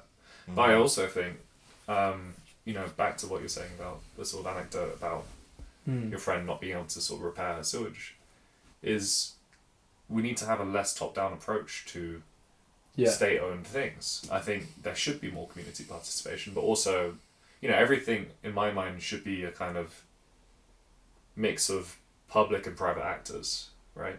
With stakeholders that have a say on these things, but also community. But not in the sense that it's this kind of illusion of participation like it is with the planning system. I think people in general, I think, should be more active in participating with what's happening around them. Yeah. But I think people are so disenfranchised and so disengaged from that. Almost, I'd say it's by design that, you know, that isn't really a reality at the moment. But, I mean, that doesn't have to be the case. Like, there are places around the world where that is very much not the case. And I think, you know, you can learn from those spaces. There's an interesting point you raised earlier, which was about, like, the corruption in Central American countries. I mean, my family's from South Africa. Yeah. We know a thing or two about corruption, believe me. Yeah. And I just want to lay a point on you to see how you react to it. But, like, you know, I heard this story recently about this tunnel they're trying to build under the Thames to alleviate some of the pressure from the Dartford crossing and the QE2 bridge that goes over it. And the planning application alone cost more than the cost that Norway had to just build a tunnel that's a similar length. Ridiculous. Yeah. And now, like, to me, that just seems like white-collar corruption in a way. Like, I mean, what it is also just the way that we approach things is that we have so many specialists. I mean, you know, even my own job is an example of that. Like, the architecture job or profession itself, it used to kind of encompass surveyors, kind of all manner of specialists, like, you know, facade designing, sort of thermal kind of design, whatever. But nowadays what you have is actually the architect kind of does what it looks like, just, you know, from the outside as a concept and the inside. Then you have, like I said, a facade designer who designs how the kind of bricks and stuff go on the outside, or how that's all designed. Then you have a thermal kind of installation sort of person. Then you have all manner of different consultants for the planning process, because it's so convoluted. So you have like heritage people, you have you know, ecological assessments, party wall surveying. You know, there's a lot of bat bridges. Yeah, honestly, and like, you know, newts. Newts are the one. Yeah. I did an internship in wind farm development. Yeah. And gold-crested newts are the bane of, like, pray if you want to build a wind farm, you do not find a bloody newt anywhere near it. Not within a 10-kilometre radius. Because John from Berwick-on-Tweed knows they're there. Yeah, exactly. And he will write to the council to complain. Yeah. But yeah, it's ridiculous, I think. And like, you know, and there's also like the nuclear power plant that we had recently where there was like a massive delay and a massive additional cost because you had to put loudspeakers in the water to scare away fish. And it didn't even work. Entrances, and it didn't work. Yeah. Yeah. And it just to me seems like, you know, so I nuclear power is a great angle to attack this planning problem from, because I recently, you know, saw a video kind of comparing the best countries at building nuclear power versus the worst. And the best country, I think, is South Korea. Yeah. And Japan is close behind. And they're just so good at building nuclear power stations. They get it done in about 7-8 years for sort of 500 megawatt station, gigawatt station kind of thing we would be building here. And it takes us like 13 to 15 years to build. And so for me, like the delta of time in between that 7 and anything on top is all like elective, like delays that we're choosing to put on ourselves. There's so much consulting that happens. Because you kind of need to have everybody on board in the community, and like we were talking about, there are NIMBYs, and particularly for a nuclear power station. I mean, understandably, you don't want that to be built. Back garden. But I suppose, you know, it kind of goes back again to like but then this idea of London being the only place in the country that feels like a nice place to live. Or this idea that that's the only place worth developing. But like actually, you know, there should be development everywhere, and actually if you kind of build a nuclear power station somewhere, it should feel like it's okay to relocate people to a very nice town or city that's just down the road. But like a lot of time, that's not the case. It's definitely something that you see a lot more in other European countries of similar population sizes that you don't see in the UK, where, like for example, in Germany you've got Frankfurt, Munich, Düsseldorf, Berlin, or like France you've got Lyon, Marseille, Paris, like in Nice, like way more like decentralized kind of more multipolar in a way, right? But it's the UK is all London. It's only London. So I mean, but and even politically as well, I think you know our politicians on both sides of the spectrum kind of don't really seem to think anything outside of London. It's just so narrow, kind of. I guess the problem is there's like something we talk about a lot is like winner take all effects, where it's like from those who have everything more should be given, from those who have nothing all should be taken. It's like a line from Matthew in the Bible, and it's just like such a fundamental like reality about life in a way where it's like the return on investment for building, you know, something in London is just going to be much higher than it is going to be in Plymouth, you know, or Bradford or whatever it may be. But it's just unsustainable, like, to do that in a way. I mean, you kind of have to think about these things more in the long term. And I think, you know, again, that I'd say is an argument for more sort of social planning rather than kind of financial planning. Because financial planning is very much short-term stakeholder, shareholder sort of basis. But even our government is way too, like, finance-led in a way, right? Yeah. But I guess also, in a way, it's also short-term win-led too, because you want to win the next election, right? You know, somewhere like China doesn't really have that problem because you've always got the same government, right? And that's why they can kind of embark on these absolutely insane projects of building entire cities in like a couple of years, right? And whether or not that's been successful or not is another question. I don't think that's always really been the case. It's kind of hard to tell because it's such a black box. But like, I think the fact is that long-term planning is a much more intelligent way of doing things if you want everybody to be happy living in nice places. Completely agree. And there's no incentive to plan long term, is there? No, not at all. Developers aren't going to plan long term. They want to turn around. Governments aren't going to plan long term because they also want to turn around, particularly at the moment when things are so volatile. You know, HS2 is a pretty funny example of that, right? But you know, it's kind of, we've kind of got two issues, right? We both can't plan long term, but anytime we do want to do a long term project, we can't do it. You know, we What are your intuitions as to like why it is? Yeah. I wish I knew. Yeah. I think it's almost an over kind of emphasis on regulation, I think, and kind of again consulting people. Yeah. And kind of the way that things are set up kind of allows a lot of friction in that process. But then I also think there is kind of some element of, I don't even know if it's corruption, but I suppose the way things are procured, like, because it's all through private companies, I just wonder, is that the most efficient way of doing things when it's something like that? For me, like, anywhere where there's a friction point and someone is making money from that friction, that is, it's in a way corruption, right? It's like the mafia guy who's organising the building union. It's like in Sopranos, right? They're doing the Esplanade. It's a big like project. It's like, something fell off a truck, Exactly. Like, and then you add up all these tiny little costs and frictions everywhere. But I've got a friend who actually owns that Japanese restaurant, and she's bought a building in Shoreditch just because she wanted to relocate a restaurant, and it's a listed building, and she wants to make these renovations to it because she wants to make it in line with her brand and things. So there's some regulations what she can do, but there's obviously some things that she can't do. But in order for her to start on the renovation, she had to get planning permission from the council. And bearing in mind, she's paying a mortgage on this, which is like I don't know, I think it was like $5,000 or something a month. It's crazy. On like this listed building in central in Shoreditch, and they were just taking months to get back to her. Yeah. And they just went and get back to her, and she couldn't start making money from that place. And she was still. It took her like maybe 6 months for her to eventually get planning permission to actually start the renovations, so she could eventually open up shop. But she just wasted. There's 5 months of like just. That's wasted. Like $25,000 just wasted because of how slow the government. That's not just wasted for her, but it's also for the community. The health of that community is impacted by that, because you could have had economic value being produced, right? Yeah.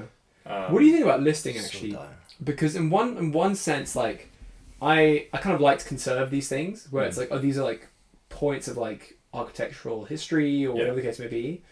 On the other hand, it's kind of like a tacit admission that you don't think you could do something better. Yeah. It's like, this is the best. We're gonna freeze this in time because that is the best we can do. Yeah. But I suppose what's interesting about the listing thing is, sometimes, I mean, obviously, so there's different grades to listing. There's grade 1 and grade 2. I think those are the kind of ones that you tend to most pay attention to with these kinds of things. But when it comes to grade 2 listed, there is some flexibility in how you kind of approach that thing. There are a lot of really good examples of architectural projects. So I think one is with the Watson Man. They did this project called Ashley Castle, or Ashley Castle, I think is what it is. But it's this kind of ruin, and I think it was listed. It might not be, but it's a good example of this approach of approaching kind of heritage fabric, right?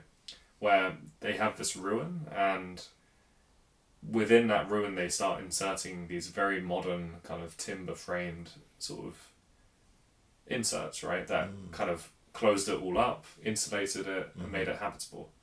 And there's a lot of examples of stuff like that where you're preserving the history, but you're adding onto it. And I think a lot of contemporary kind of discourse on heritage design, on like how you design for heritage, is kind of what's popular at the moment, is to try kind of, you preserve what is worth preserving, but you also emphasize what is new in a way that kind of integrates with that new thing. I mean, another example could be like the National Gallery, right? You've got the extension of that by David Chipperfield. Yeah. And it's a very modern kind of thing, but it kind of slots in very nicely with it, right? If we were to go, because I think when you think of heritage or listing, you kind of think it's kind of saying you can't change anything. But really it kind of protects certain things, but there is some flexibility in other things. And I think, I agree. I think it's worth having things like listing to stop losing heritage, because heritage is actually quite important, It's important to have a record of history, but also it's important to avoid, say, your friend buying up that place and knocking it down and building a block of flats Yeah. there, right? Yeah. You know, I think there should be some level of control, because I think, you know, if you have the absolute freedom to do something, I mean... But the question becomes like, so one example I would give is Robin Hood Gardens, which was a, for context... Alison and Peter Smithson designed kind of council block. Exactly, the husband-wife duo. Yeah. And they also designed, was it Trellick Tower in... was that sure. Goldfinger? I think that might be Goldfinger. Goldfinger, I love this guy. And just for context on Goldfinger, Goldfinger was a Hungarian-born architect. I'm not sure. who basically designed a lot of... Got that. He designed a lot of... Definitely getting an image of Goldfinger up on. Yeah, exactly. Who had a Korean lackey who followed him around. No. He was he was an architect who built a lot of brutalist buildings, and Ian Fleming hated him so much that he named the villain. That was actually why. That's why Why? the villain in that one James Bond movie That's cool. is named that, basically. But so Robin Hood Gardens, for example, this is for me an example of something that frustrates me, I think, across most professions, where it's like there's too much of like, you know, journalists writing something for other journalists to read. They can talk about in the coffee room at their place, and actually like abstracting that too far away from what is the most valuable aspect of their craft. Yeah. And so for me, where the concrete meets the road here, whatever the expression is, on this is like Robin Hood Gardens was designed by this couple, and was seen by a lot of architects as like, oh, this is like such a great example of some architectural art that you know needs to be there. But frankly, none of those architects would live there. No, you know, awful social issues. Horrendous social issues, like horrendous like kind of issues with like the buildings falling apart and like kind of not being maintained and stuff. Yeah. But then it was like, oh no, this is listed, so because this is architectural art. And so my question for you is like, do you see this a lot, like architects doing things that other architects would like that won't necessarily add value to like what people would get out of it? I think that's 90% of architecture today, yeah, unfortunately, right? But it's also kind of developers too. I think, you know, it's kind of, we've all got our own little bubbles. And I think particularly in architecture nowadays is very, very detached from, I'd say, kind of, you know, reality in a way. Like, it's very academic in the sense that we kind of just learn how to design things that look pretty and are trendy. But there's no real engagement with the social element of architecture. I mean, there is, but like there isn't as much of an emphasis on it that there should be, you know? Yeah.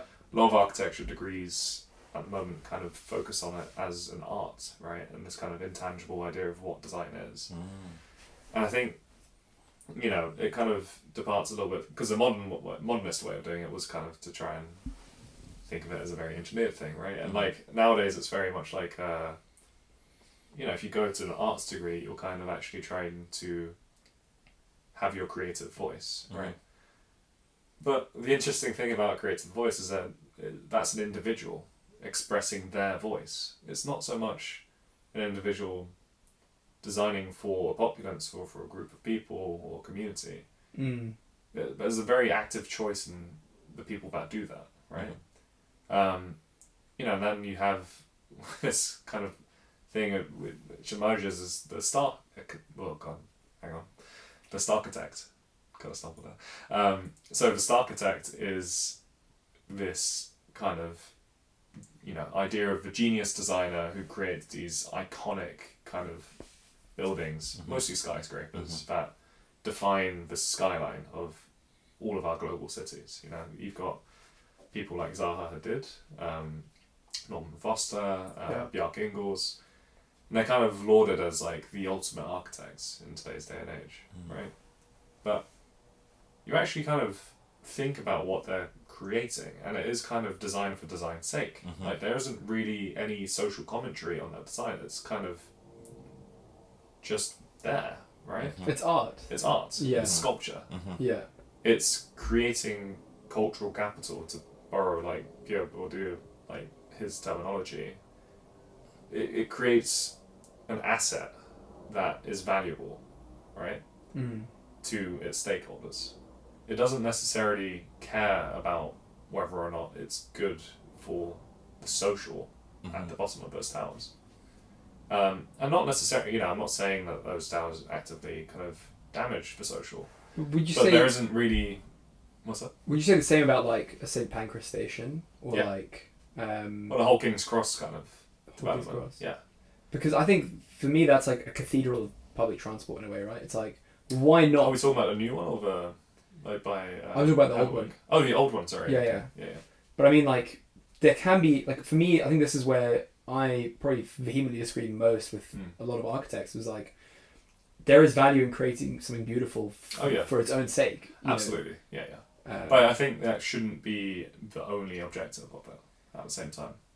I mean, yeah, of course. Yeah. Yeah. And I think when it comes to architects, that almost feels like that is their role, right?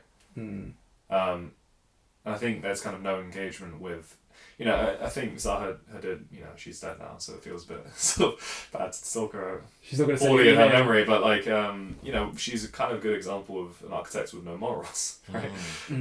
So, a lot of her projects, particularly kind of around the time that she died, were catching quite a lot of controversy. So, I think there was a stadium in Qatar, or maybe it was Dubai, that had a lot of its workers just start dying because the complexity of the design and also the lack of kind of good regulations over what is essentially slave labour led to quite a large number of people dying building that thing, right? And it was a stadium, and it was the point of the stadium was to kind of elevate this country's kind of prominence in the world, right?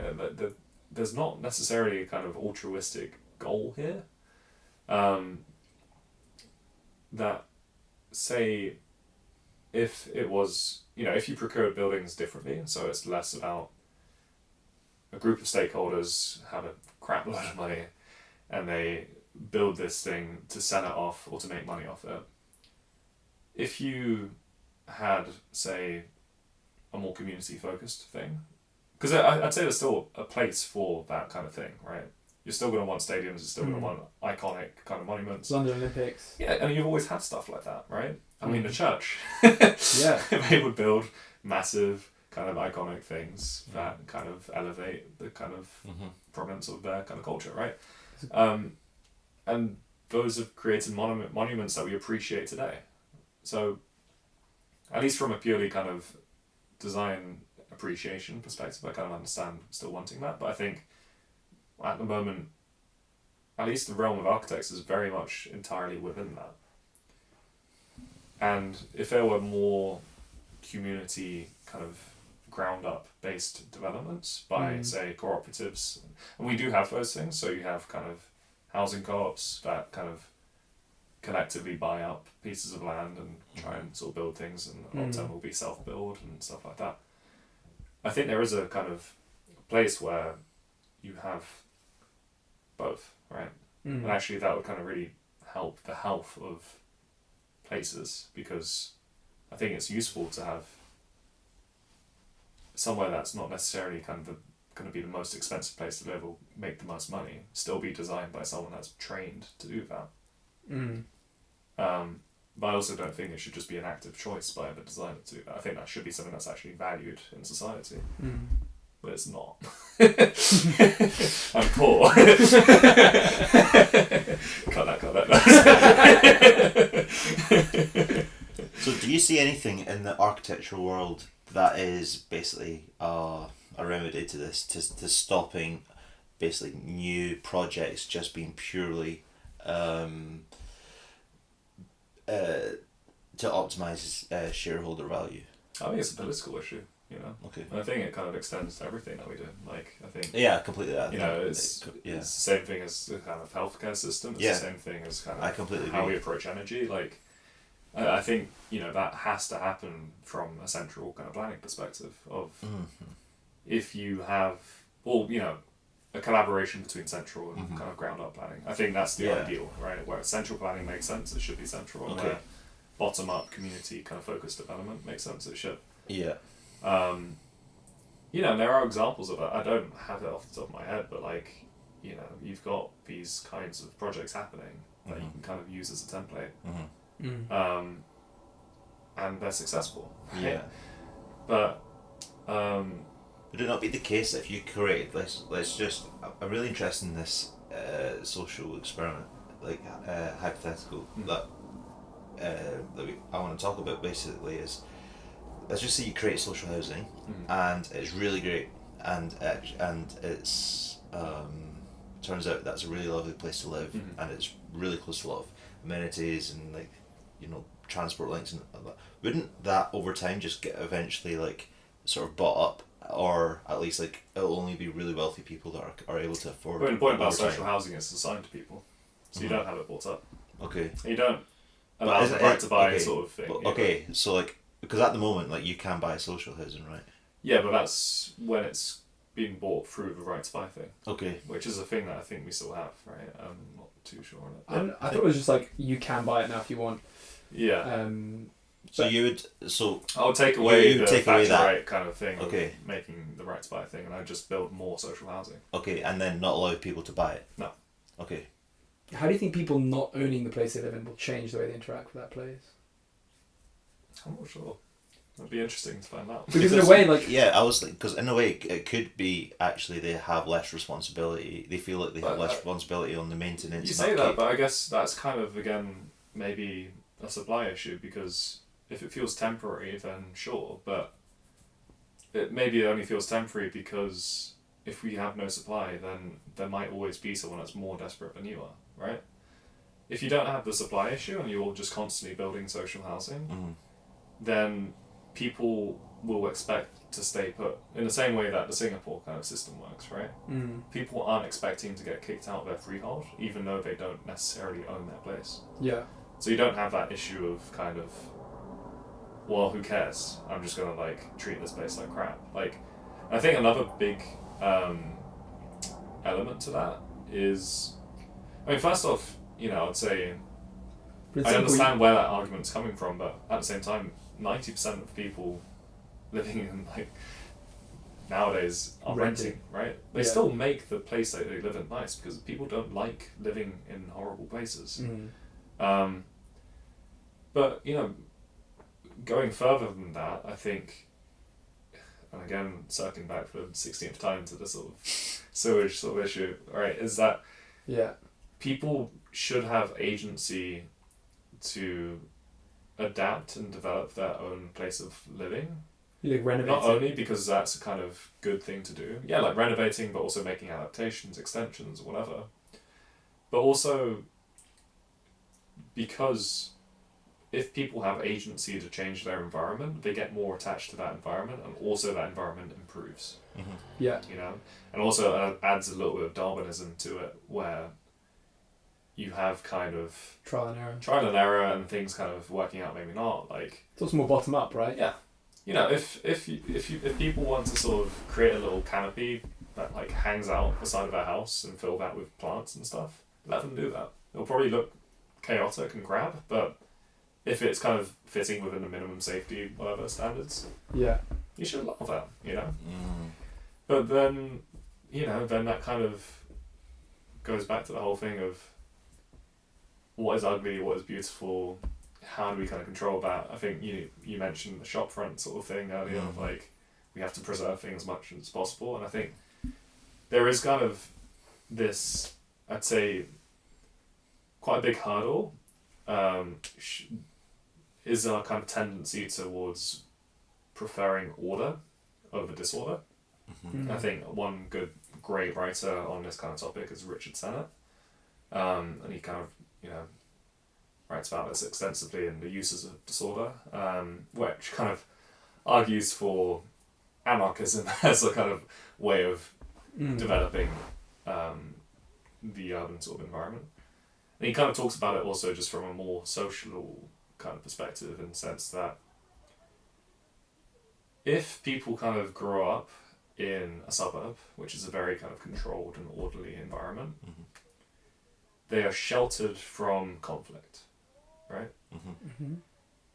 Someone that lives and grows up in the inner city of a kind of New York, or, you know, a London or East London, kind of back when it wasn't as kind of whatever as it is now, you encounter a lot more conflict in your life, But you also encounter opportunities where you have to negotiate with people and also join up with other members of your community to have things happen, right?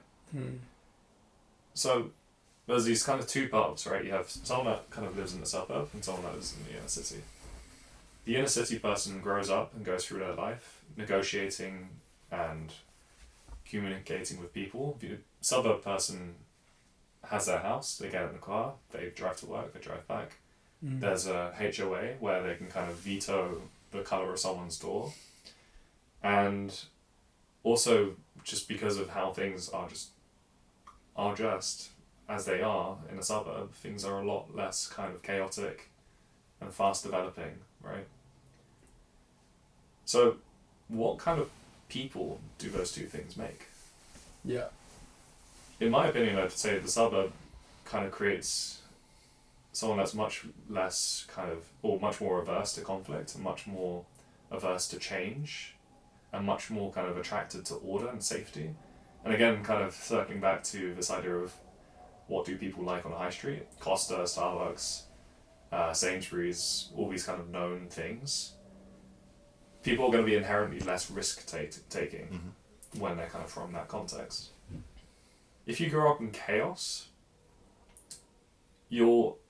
I'd say, and well, I'd say it too, but I'd say Richard Sennett is the one that kind of came up with the idea, or at least, is where I'm kind of drawing that from.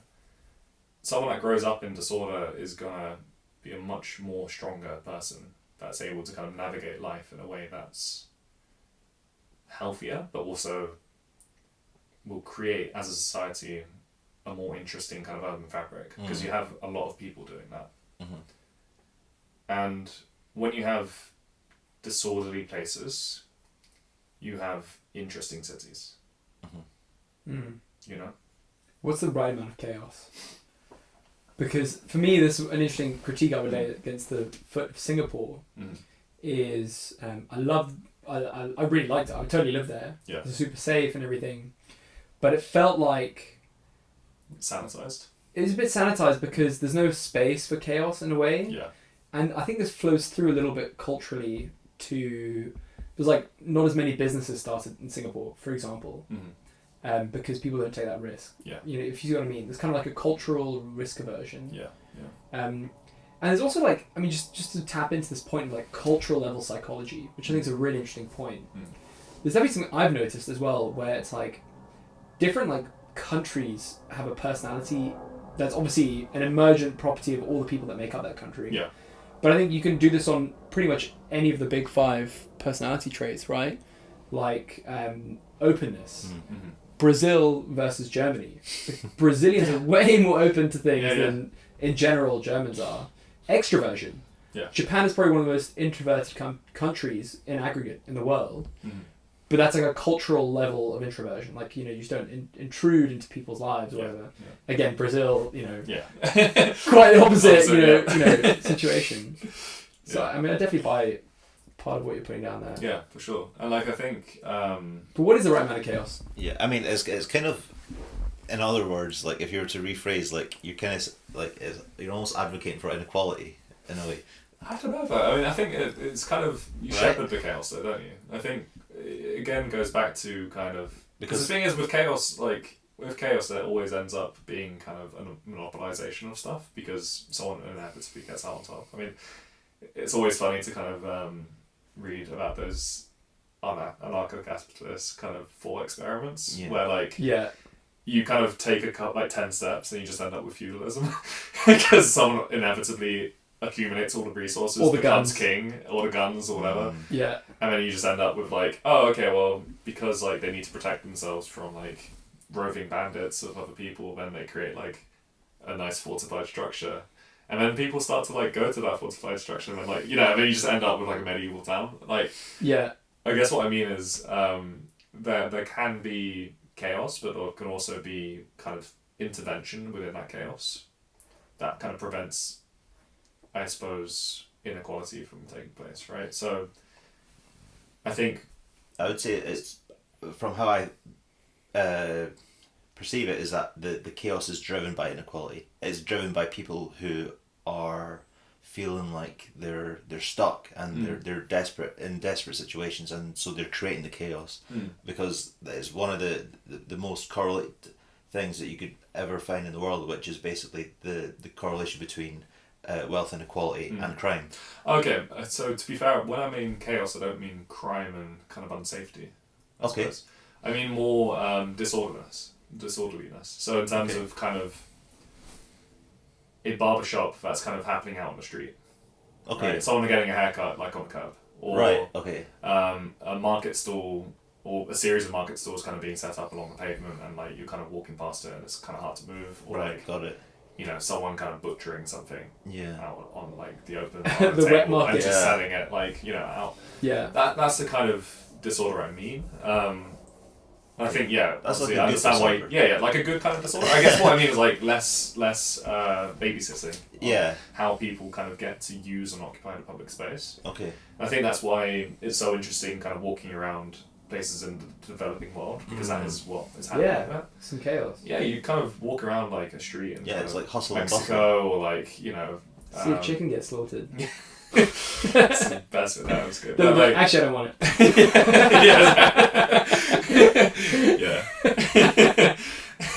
Yeah.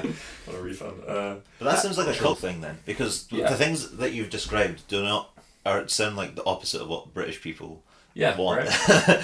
But I mean, you know, is it what we don't want, or like is it what we don't think we want? Because we go to holidays I and agree. places on Completely pretty big agree. scale, right? Yeah. And I think if, say, like, you kind of allow people to start doing that and also start minimizing the impact of the voices of the people that don't want that, while I'm sure quite like a large proportion of people wouldn't like it, I think over time you end up with probably a much more healthy urban fabric and society as a result of kind of having freedom to do these things, but also just in the sense of how you would occupy a space like that. You're going to be outside a lot more. You're going to be outside mixing in and kind of talking and interacting with many different things on a much more kind of decentralized scale. Like when you wanted to buy meat, for example, to go back to the sort of slaughtered chicken kind of example, typically what we do is that we go to Sainsbury's or any kind of number of supermarkets, right? Yeah. And the experience of that is you go to a supermarket, you either drive to it or you walk to it, and it's this big building. It's absolutely overwhelming in terms of like the stimuli that are happening there. You grab the meat that's already been pre-packaged and pre-processed, and obviously there is an argument for that being a good way of doing things because of economies of scale. But again, the experience of doing that is you buy the chicken at the self-checkout till you don't talk to anybody. Because why would you talk to anybody at a supermarket? That would be creepy. Then you leave. You go back home. Yeah. Conversely, say you're living in one of these disordered places, you walk out into the street, you kind of are hit by this kind of chaos because there's many different businesses happening, people getting their hair cut on the street. You recognise one of them, you stop by to talk to them. You continue walking, then you find the sort of butcher that you tend to go to. You have a personal relationship to them because they're serving you. They mention some kind of opportunity for work that has kind of arisen through a family member. You say, cool, okay, I'm going to like talk to them. You walk off and talk to them. Yeah. And you have all these kind of connections kind of being created within the community, which is how we used to live as a society, right? I wonder to what extent weather plays into this, because like I love plazas. Yeah. I think, why do we not engineer more of these like social spaces into our reality? Yeah. The UK, we have parks, which kind of fills this gap in a way, but not quite the same way. Yeah. For me, it's the perfect example of like, the thing that really like gave me the insight on this is like the way my parents' house works. There's basically the house is like constantly pushing you into the kitchen where there's a lot of like comfortable seating space, and it just basically like the design of the place pushes you into the kitchen. Yeah. And it makes it a social place. Yeah. Yeah. I have a big family. I have like four brothers, and I'm one of five. and the way that this is actually physically structured changes the way that we interact within the place itself. Yeah. And it just was not a big leap for me to you just apply that to the scale of a city. To the scale of a city. Yeah. And you can see that happen, in places that have plazas. Like exactly. They push people, like you have very compressed, particularly in like medieval streets where you have these very like compressed alleyway like streets which are only like 1 meter or 2 meters wide. Mm-hmm. Yeah. Opening out into these crazy massive plazas, right? But then also like if you're in Malaga, which is a great example, they have like 300 days of sunshine a year. Yeah. We don't have like. But I'd say another kind of interesting element of that is also just the way that we build things, and kind of somewhere like Malaga, somewhere like, I don't know, Venice or Rome, like those public spaces are truly public. They don't belong to anybody, but they're owned by everybody, right? Whereas our plazas that we build tend to be very, very like privatized places. It might not appear so, but particularly with anything that's new, like a new plaza, that will be built by stakeholders that own that place. Yeah. And it might be outdoors, but there will be kind of security guard that will be kind of making sure that... Yeah. Elephant Park's a good example of that, actually. Yeah. Elephant Park and Elephant Castle. I think Canary Wharf. I was going to say Canary Wharf is a perfect example of that, right? And it's like, on paper it seems like this absolutely fantastic place to go to, but...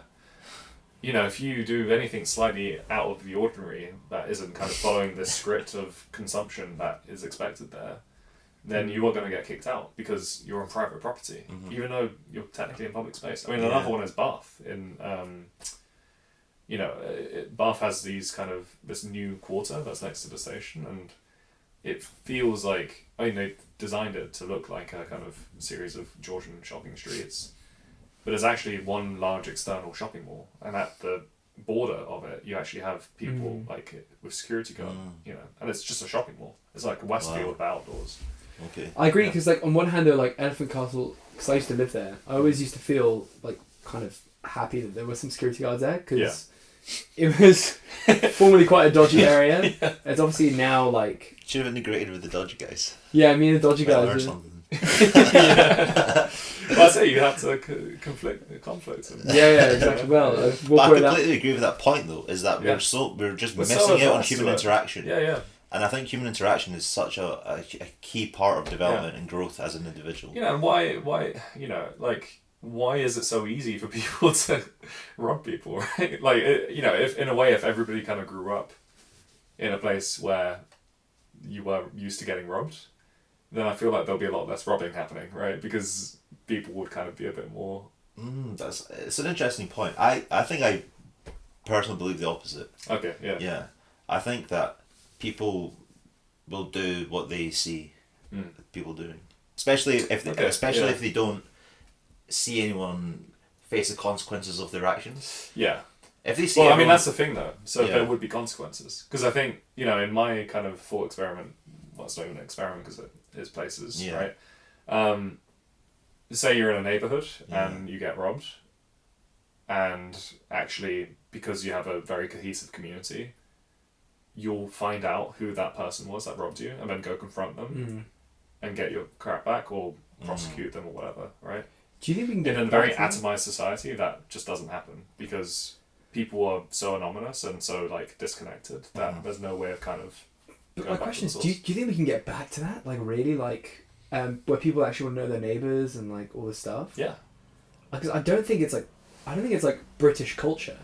Like... I know, but, I think... Has it always been like that? I don't think it has been. Well, to an extent, because, I remember watching this, American... I love watching these, World War II kind of films sometimes. And one of them was, 4 American soldiers who were in the UK. Yeah. To, the kind of localizations of UK culture, even though we're both English speaking people, so there's obviously massive differences.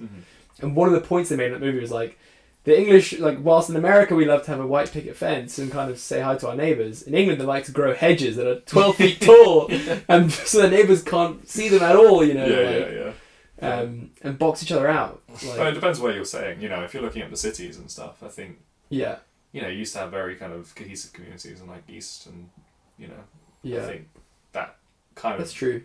was very much atomized by development, which kind of pushed people out, but also, the slum clearances were a big one, where, post-war period, you had kind of whole swaths of like the city just be like bulldozed and then replaced with council housing and tower blocks, and then all of those displaced people would be put into different places.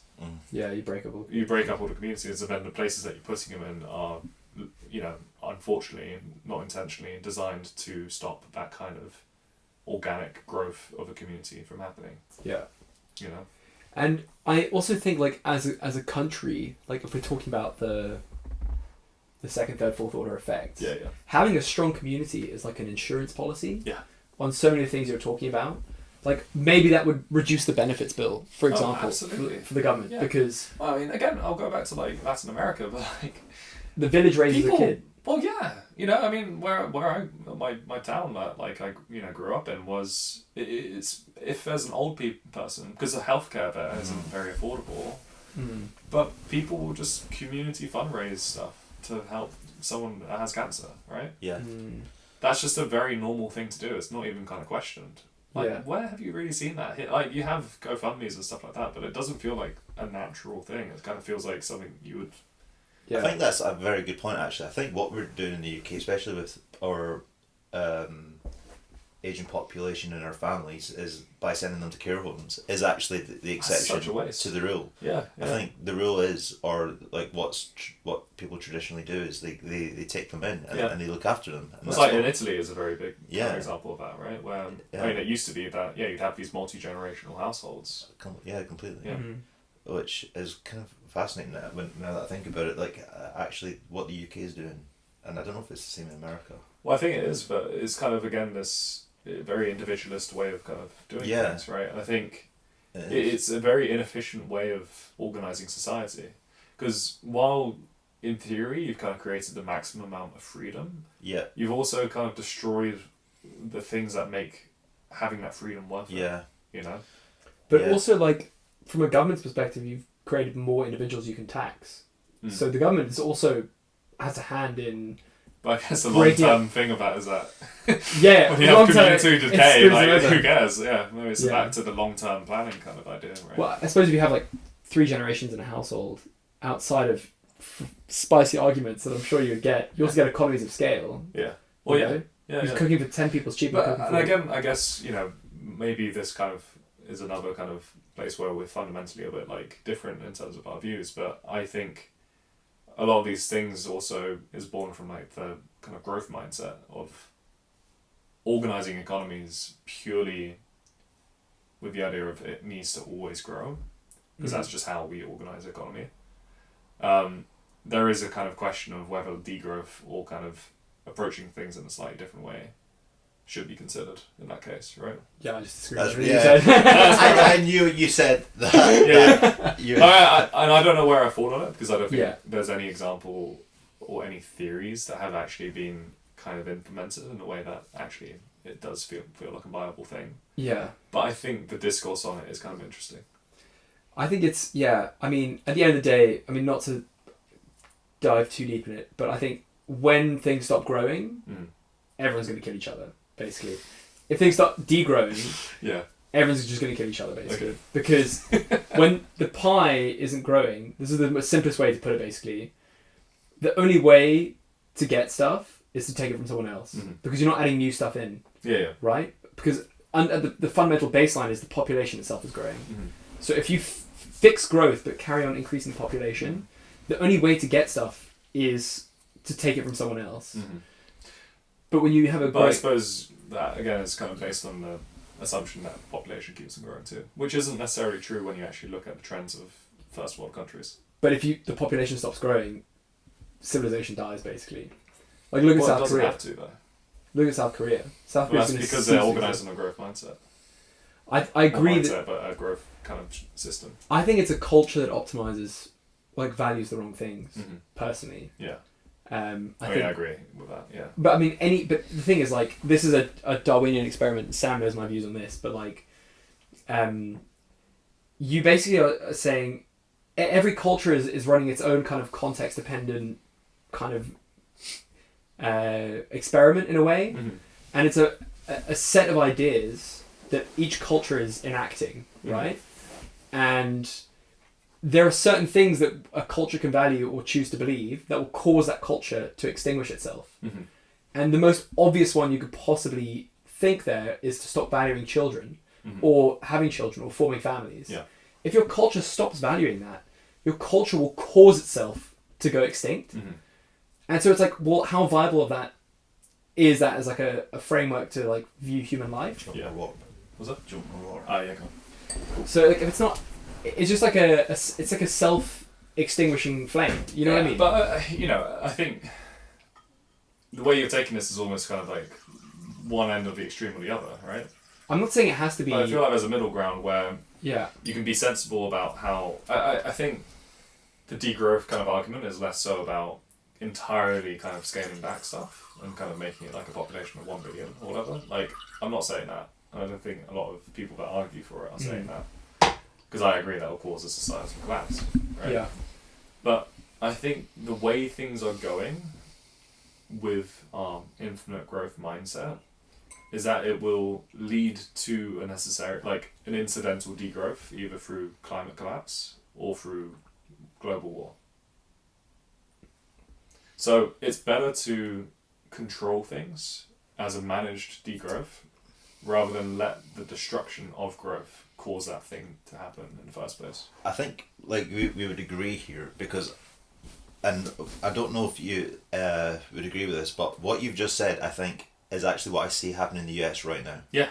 Well, I see it happening globally. I mean, tensions are rising. Because they're basically resetting like the stocks, which means that all the stocks are going to fall, and there's that basically collapse in value. Yeah. But what they're doing is they're creating new systems, new regulations, or not necessarily regulations, but new ways of trading with other countries for the future and for the long term, so that they can grow in a more self-sustaining way, basically. Yeah.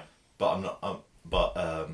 But you know, in a way, isn't it kind of these kind of increasingly desperate attempts to kind of maintain the status quo, and also kind of maintain the existing hegemonies that you already have in those places? Because, you know, while the US has been having these massive issues, you've also had this insane inequality, right? And actually, maybe one of the reasons that we kind of continue hounding on about this growth kind of thing is because we don't want to redistribute that wealth, right? Because it's an easier thing for the people with an active interest in maintaining their kind of position in society as the ultra rich, as the ultra wealthy, to kind of, rather than solve the issues by redistributing wealth, is to find wealth elsewhere. But that, in my opinion, is becoming increasingly impossible, and it kind of speaks to this kind of infinite boom and bust cycle that we've been in, right? You know, since the 1930 crash, right, the Great Depression, where you kind of have these. I mean, even before that, right? But the boom and bust cycle is it's basically like, it's actually a healthy part of a functioning. Yeah, it's like system. burning deadwood. Yeah, it's like a forest fire. Does it have to be that? So in a way, because I think actually, I actually think it's the way you can look at it. It's made it's worse. Increasingly destructive every time we kind of have one, and I think there is a kind of logical endpoint to that where there's one that we just don't recover from. That's because we try so hard to stop them. So basically, like, you need like periods of expansion and contraction. Yeah. Because during periods of expansion, you will have, for example, businesses that are set up that because they can, you know, get cheap financing or whatever the case may be, things will, you know, will grow. But actually, like, as soon as like certain sets of conditions, like for the big examples, like the exuberance of venture capital in like the 2012 to 2020 roughly period, 2019, where because interest rates were zero, you could just, money was super cheap. Yeah. So you could just finance just ideas, like, oh, cool idea, website set up, this, that, you know. But then, like, when the tide came back in during COVID, basically everyone discovered that, okay, we don't just value ideas anymore, we value revenue or like profit or like a business that actually makes like economic sense, you know. Yeah. And then all those guys who were way out over their skis got wiped out. Yeah. But that is a very healthy part, because ultimately, again, like epistemologically speaking, the only way we can discover new business models that can provide value to people is through trial and error. Yeah, for sure. And also, like the economic situation changing is a new context through which things have to basically make sense in, right? Well, you say the economic situation changes, but in a way, like our fundamental ideology of how we run the economy hasn't changed for a very long time. But this is where you and I will agree, and I think part of the problem that we have in general is very little trial and error for like... I'd say every bust kind of leads to a further entrenchment of neoliberalism. I think... It kind of leads to further dissolution of kind of social infrastructure. I mean, that's just evident in how we kind of approach crises. I think, well, yeah, you could say that for the last since 2000, since 2001. You can say that since Thatcher. 2001. You can say that since the 1980s. Like, you can say... There wasn't a major bust. There was a bust, but we did gut our social infrastructure. And we've continued to do that since. Yeah. I need to do more research on this stuff, because that's an interesting point that you're making, which I don't know enough about, which is about every single time we've had a bust, it just digs its claws in more. That basically that Trump essentially is surely the society is worse off every single time you have a bust. It's basically what the summary of what you just said, Trump which is interesting. I don't know, because if you think about like the wider course of history, we've kind of come out of a period of feudalism into this kind of era of redistributed wealth, and it feels like every single bust we're actually one step closer back to feudalism. I mean, you've got kind of techno-feudalism now, right? I think that's like a... But you don't think Trump is clearly like the end of neoliberalism? Like, he is literally against trade, which is like the biggest neoliberal kind of... He is a reaction to neoliberalism, like needing to die and actively dying. Yeah. But I think, unfortunately, kind of his approach is a very incredibly destructive thing. I understand why he's happening. Yeah. But I think, personally, there'll be a much better kind of alternative on the left, which doesn't exist. Yeah. By the way. But like...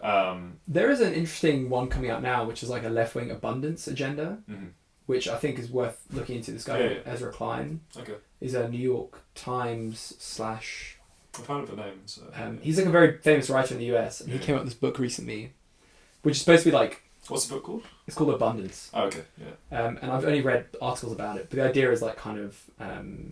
it's basically like a left-wing approach to like an abundance agenda, as opposed to kind of a degrowth mindset, basically. I mean, to be honest, like... when I say degrowth, I'm not saying that's my main political thing. I don't agree, I don't think it is. The stuff I've sent earlier to this podcast, like the Beat Barber sort of 8,000 mind, like that's more your like kind of... That's a growth thing, right? And actually I do think generally, in order to sort of overcome the climate crisis, there needs to be a hell of a lot of growth, but just in the right areas, right? And I agree, because at the same time, like, one thing we've touched on now is like all of our favourite aspects about cities are the people that live in a city. Think about how dead there's ghost towns in China. No, absolutely, right? yeah. And so for me, like, I start from a place where, like, I am pro-human being. Like, that is like the core like foundation block that I build from, and I want there to be more people. Frankly, like, I think people are the best part about this messy planet, and we need more of them. There's a great and honestly, like, we need to solve the challenges we're going to have to solve. We need like a dozen Einsteins, and like the only way you get that is by widening the amount of people that you and I'd say you both widen the amount of people, but you also widen the amount of opportunity. And I think you do that through redistributing wealth. I think, well, because it's easy to kind of say the struggle mentality created by poverty kind of creates more motivated people, which is, I think, an argument I see quite a lot. But I think my personal opinion would be that the people that are going to do great things will do them if they have the opportunity to. I think it shouldn't... My opinion on this, and again, something we discussed previously, is that it shouldn't be that hard to do reasonably well. Yeah. That's my kind of mentality. That's the thing. I wouldn't say like it makes logical sense for everybody to be ultra wealthy. Yeah. It doesn't. But I think when it comes to being able to feed yourself and have shelter and energy to keep yourself warm, it shouldn't be that hard. Should be a basic human right, in my opinion. Yeah. I mean, yeah.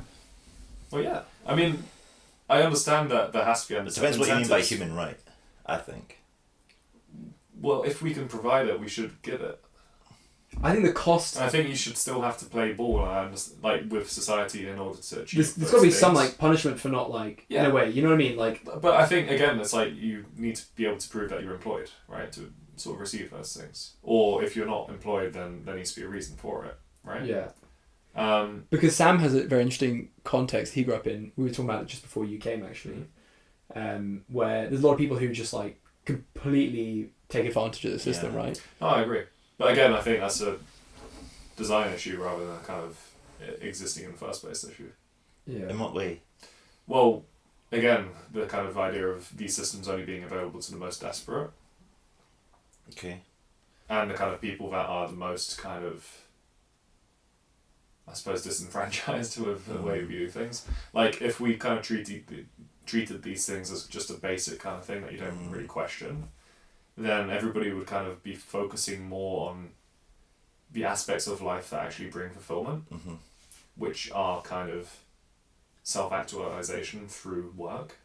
And I think that's a very like cultural thing. And I think in a way in this country you kind of devalue the idea of work quite a lot.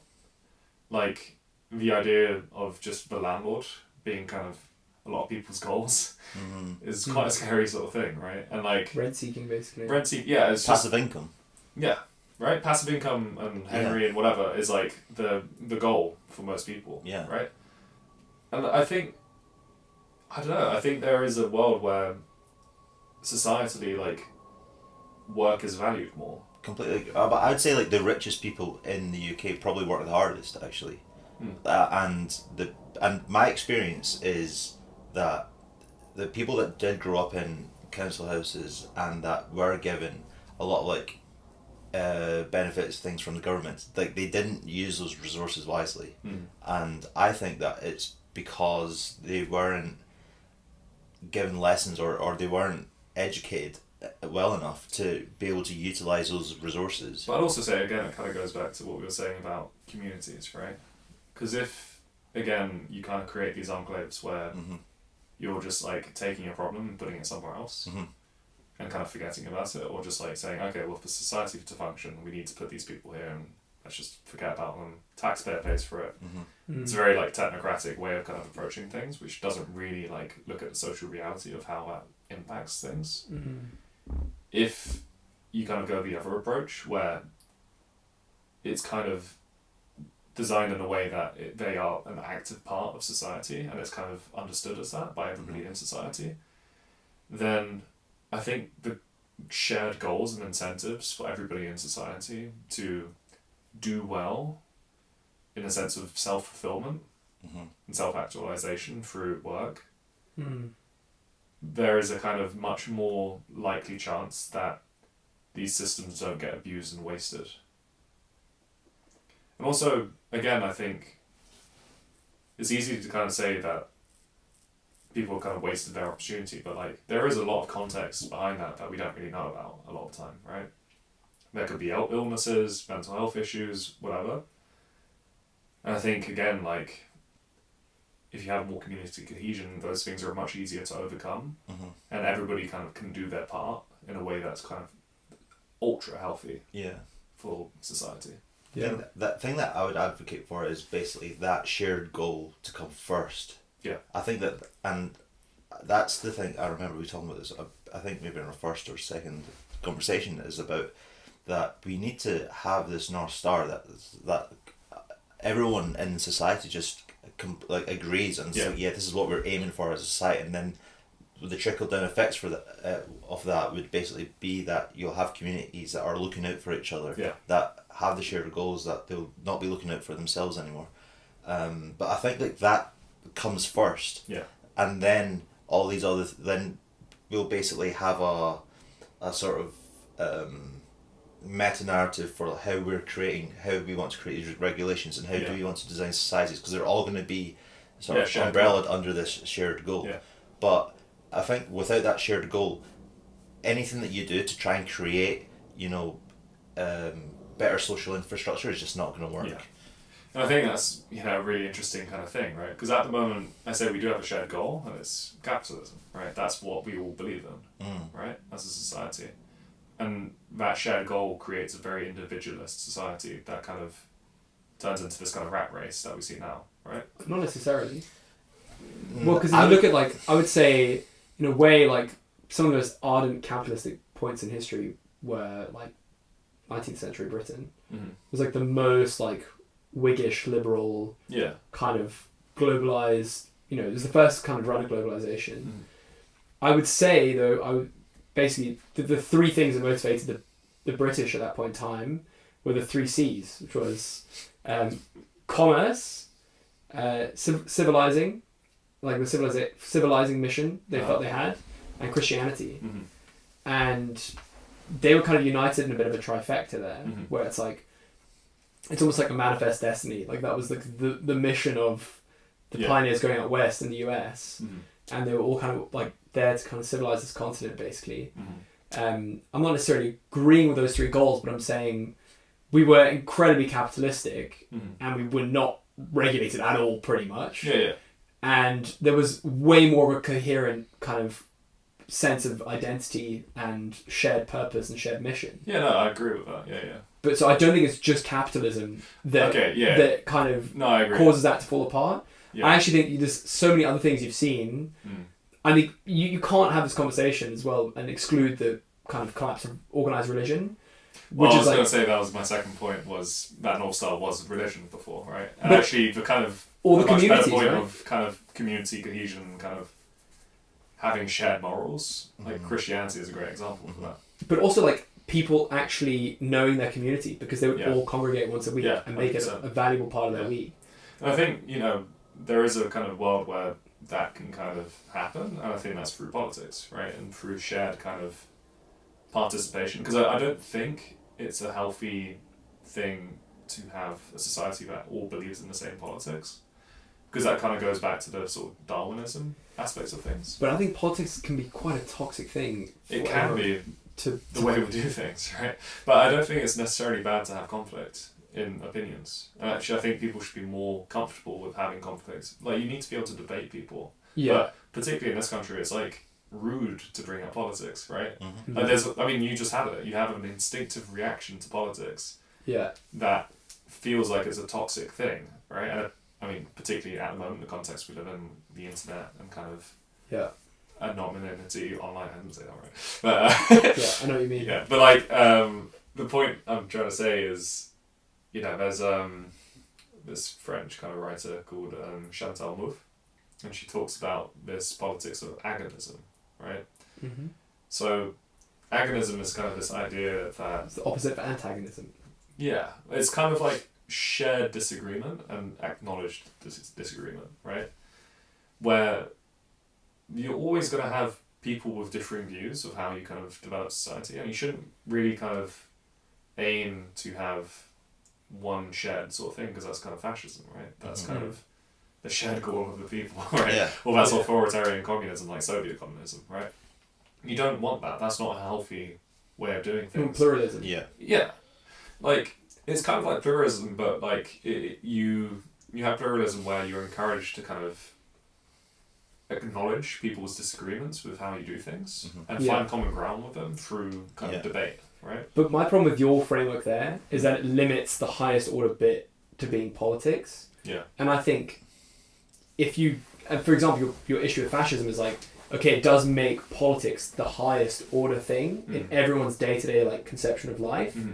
Everything is political, from the clothes you wear to the people you speak to, and there's only one way of doing it. Yeah. My point is there should be some kind of shared vision that comes beyond politics, not just necessarily about different conceptions of how we organise day-to-day society. I think if some society can figure that question out, that is going to be the biggest advantage. And this is kind of I say, all these different trial and error experiments that all these different countries are running. Arguably, they're all trying to be too similar to one another. Yeah. Because we are, fundamentally caught in a massive wave of just conformity everywhere, and I kind of blame the internet. There's this kind of human need to kind of conform, And when everyone can see you, it's like a homogenization of everything, right? It's just exactly, and everyone's just like feels like they have to, you know, they're getting watched, or like, you know, they have to conform, and there's this kind of like massive lockstep, and this is massively compressed the variance in the trial and error experiments that we're running in a way of different people trying to live lives in different ways and like all this kind of thing. And I think we need to get over it, basically, this conformity, because it holds us back so much. It's just boring. Boring. So boring, yeah. No, I fully agree with that. Look, I think it's probably not a bad place to wind up the discussion. Yeah, is there anything else you guys would like to say in closing? No, not necessarily. No, I guess, you know, the only thing I'll sort of say is, I think to people watching this, try and kind of engage with what's happening in your area, right? And kind of try and pay more attention to how the place that you live in might affect the way that your community or the people around you behave. You know, if you're listening from America or something like that, think about the effect of driving from point A to point B and kind of back again. Yeah. And if you live or you go on holiday to a sort of medieval city in sort of Spain, look at kind of how people live there, right? And I think, just pay attention to your surroundings. And I think also try and participate in your surroundings too, right? Like if you have kind of community-focused kind of events, or even just generally as a way of living, like try and shop locally, try and get involved with local allotments, whatever. Like, it's healthy, both for yourself and for your community. Absolutely. Yeah, completely resonate with that point. And interact with your environment. Yeah. Be present. Yeah. Don't be on the internet. Delete social media. Really, it's been a pleasure. Return to Monkey. Having you as our first guest, man. Yeah, I want to get you back as well. Yes. I would love to do this like regularly. Yeah. This is fun.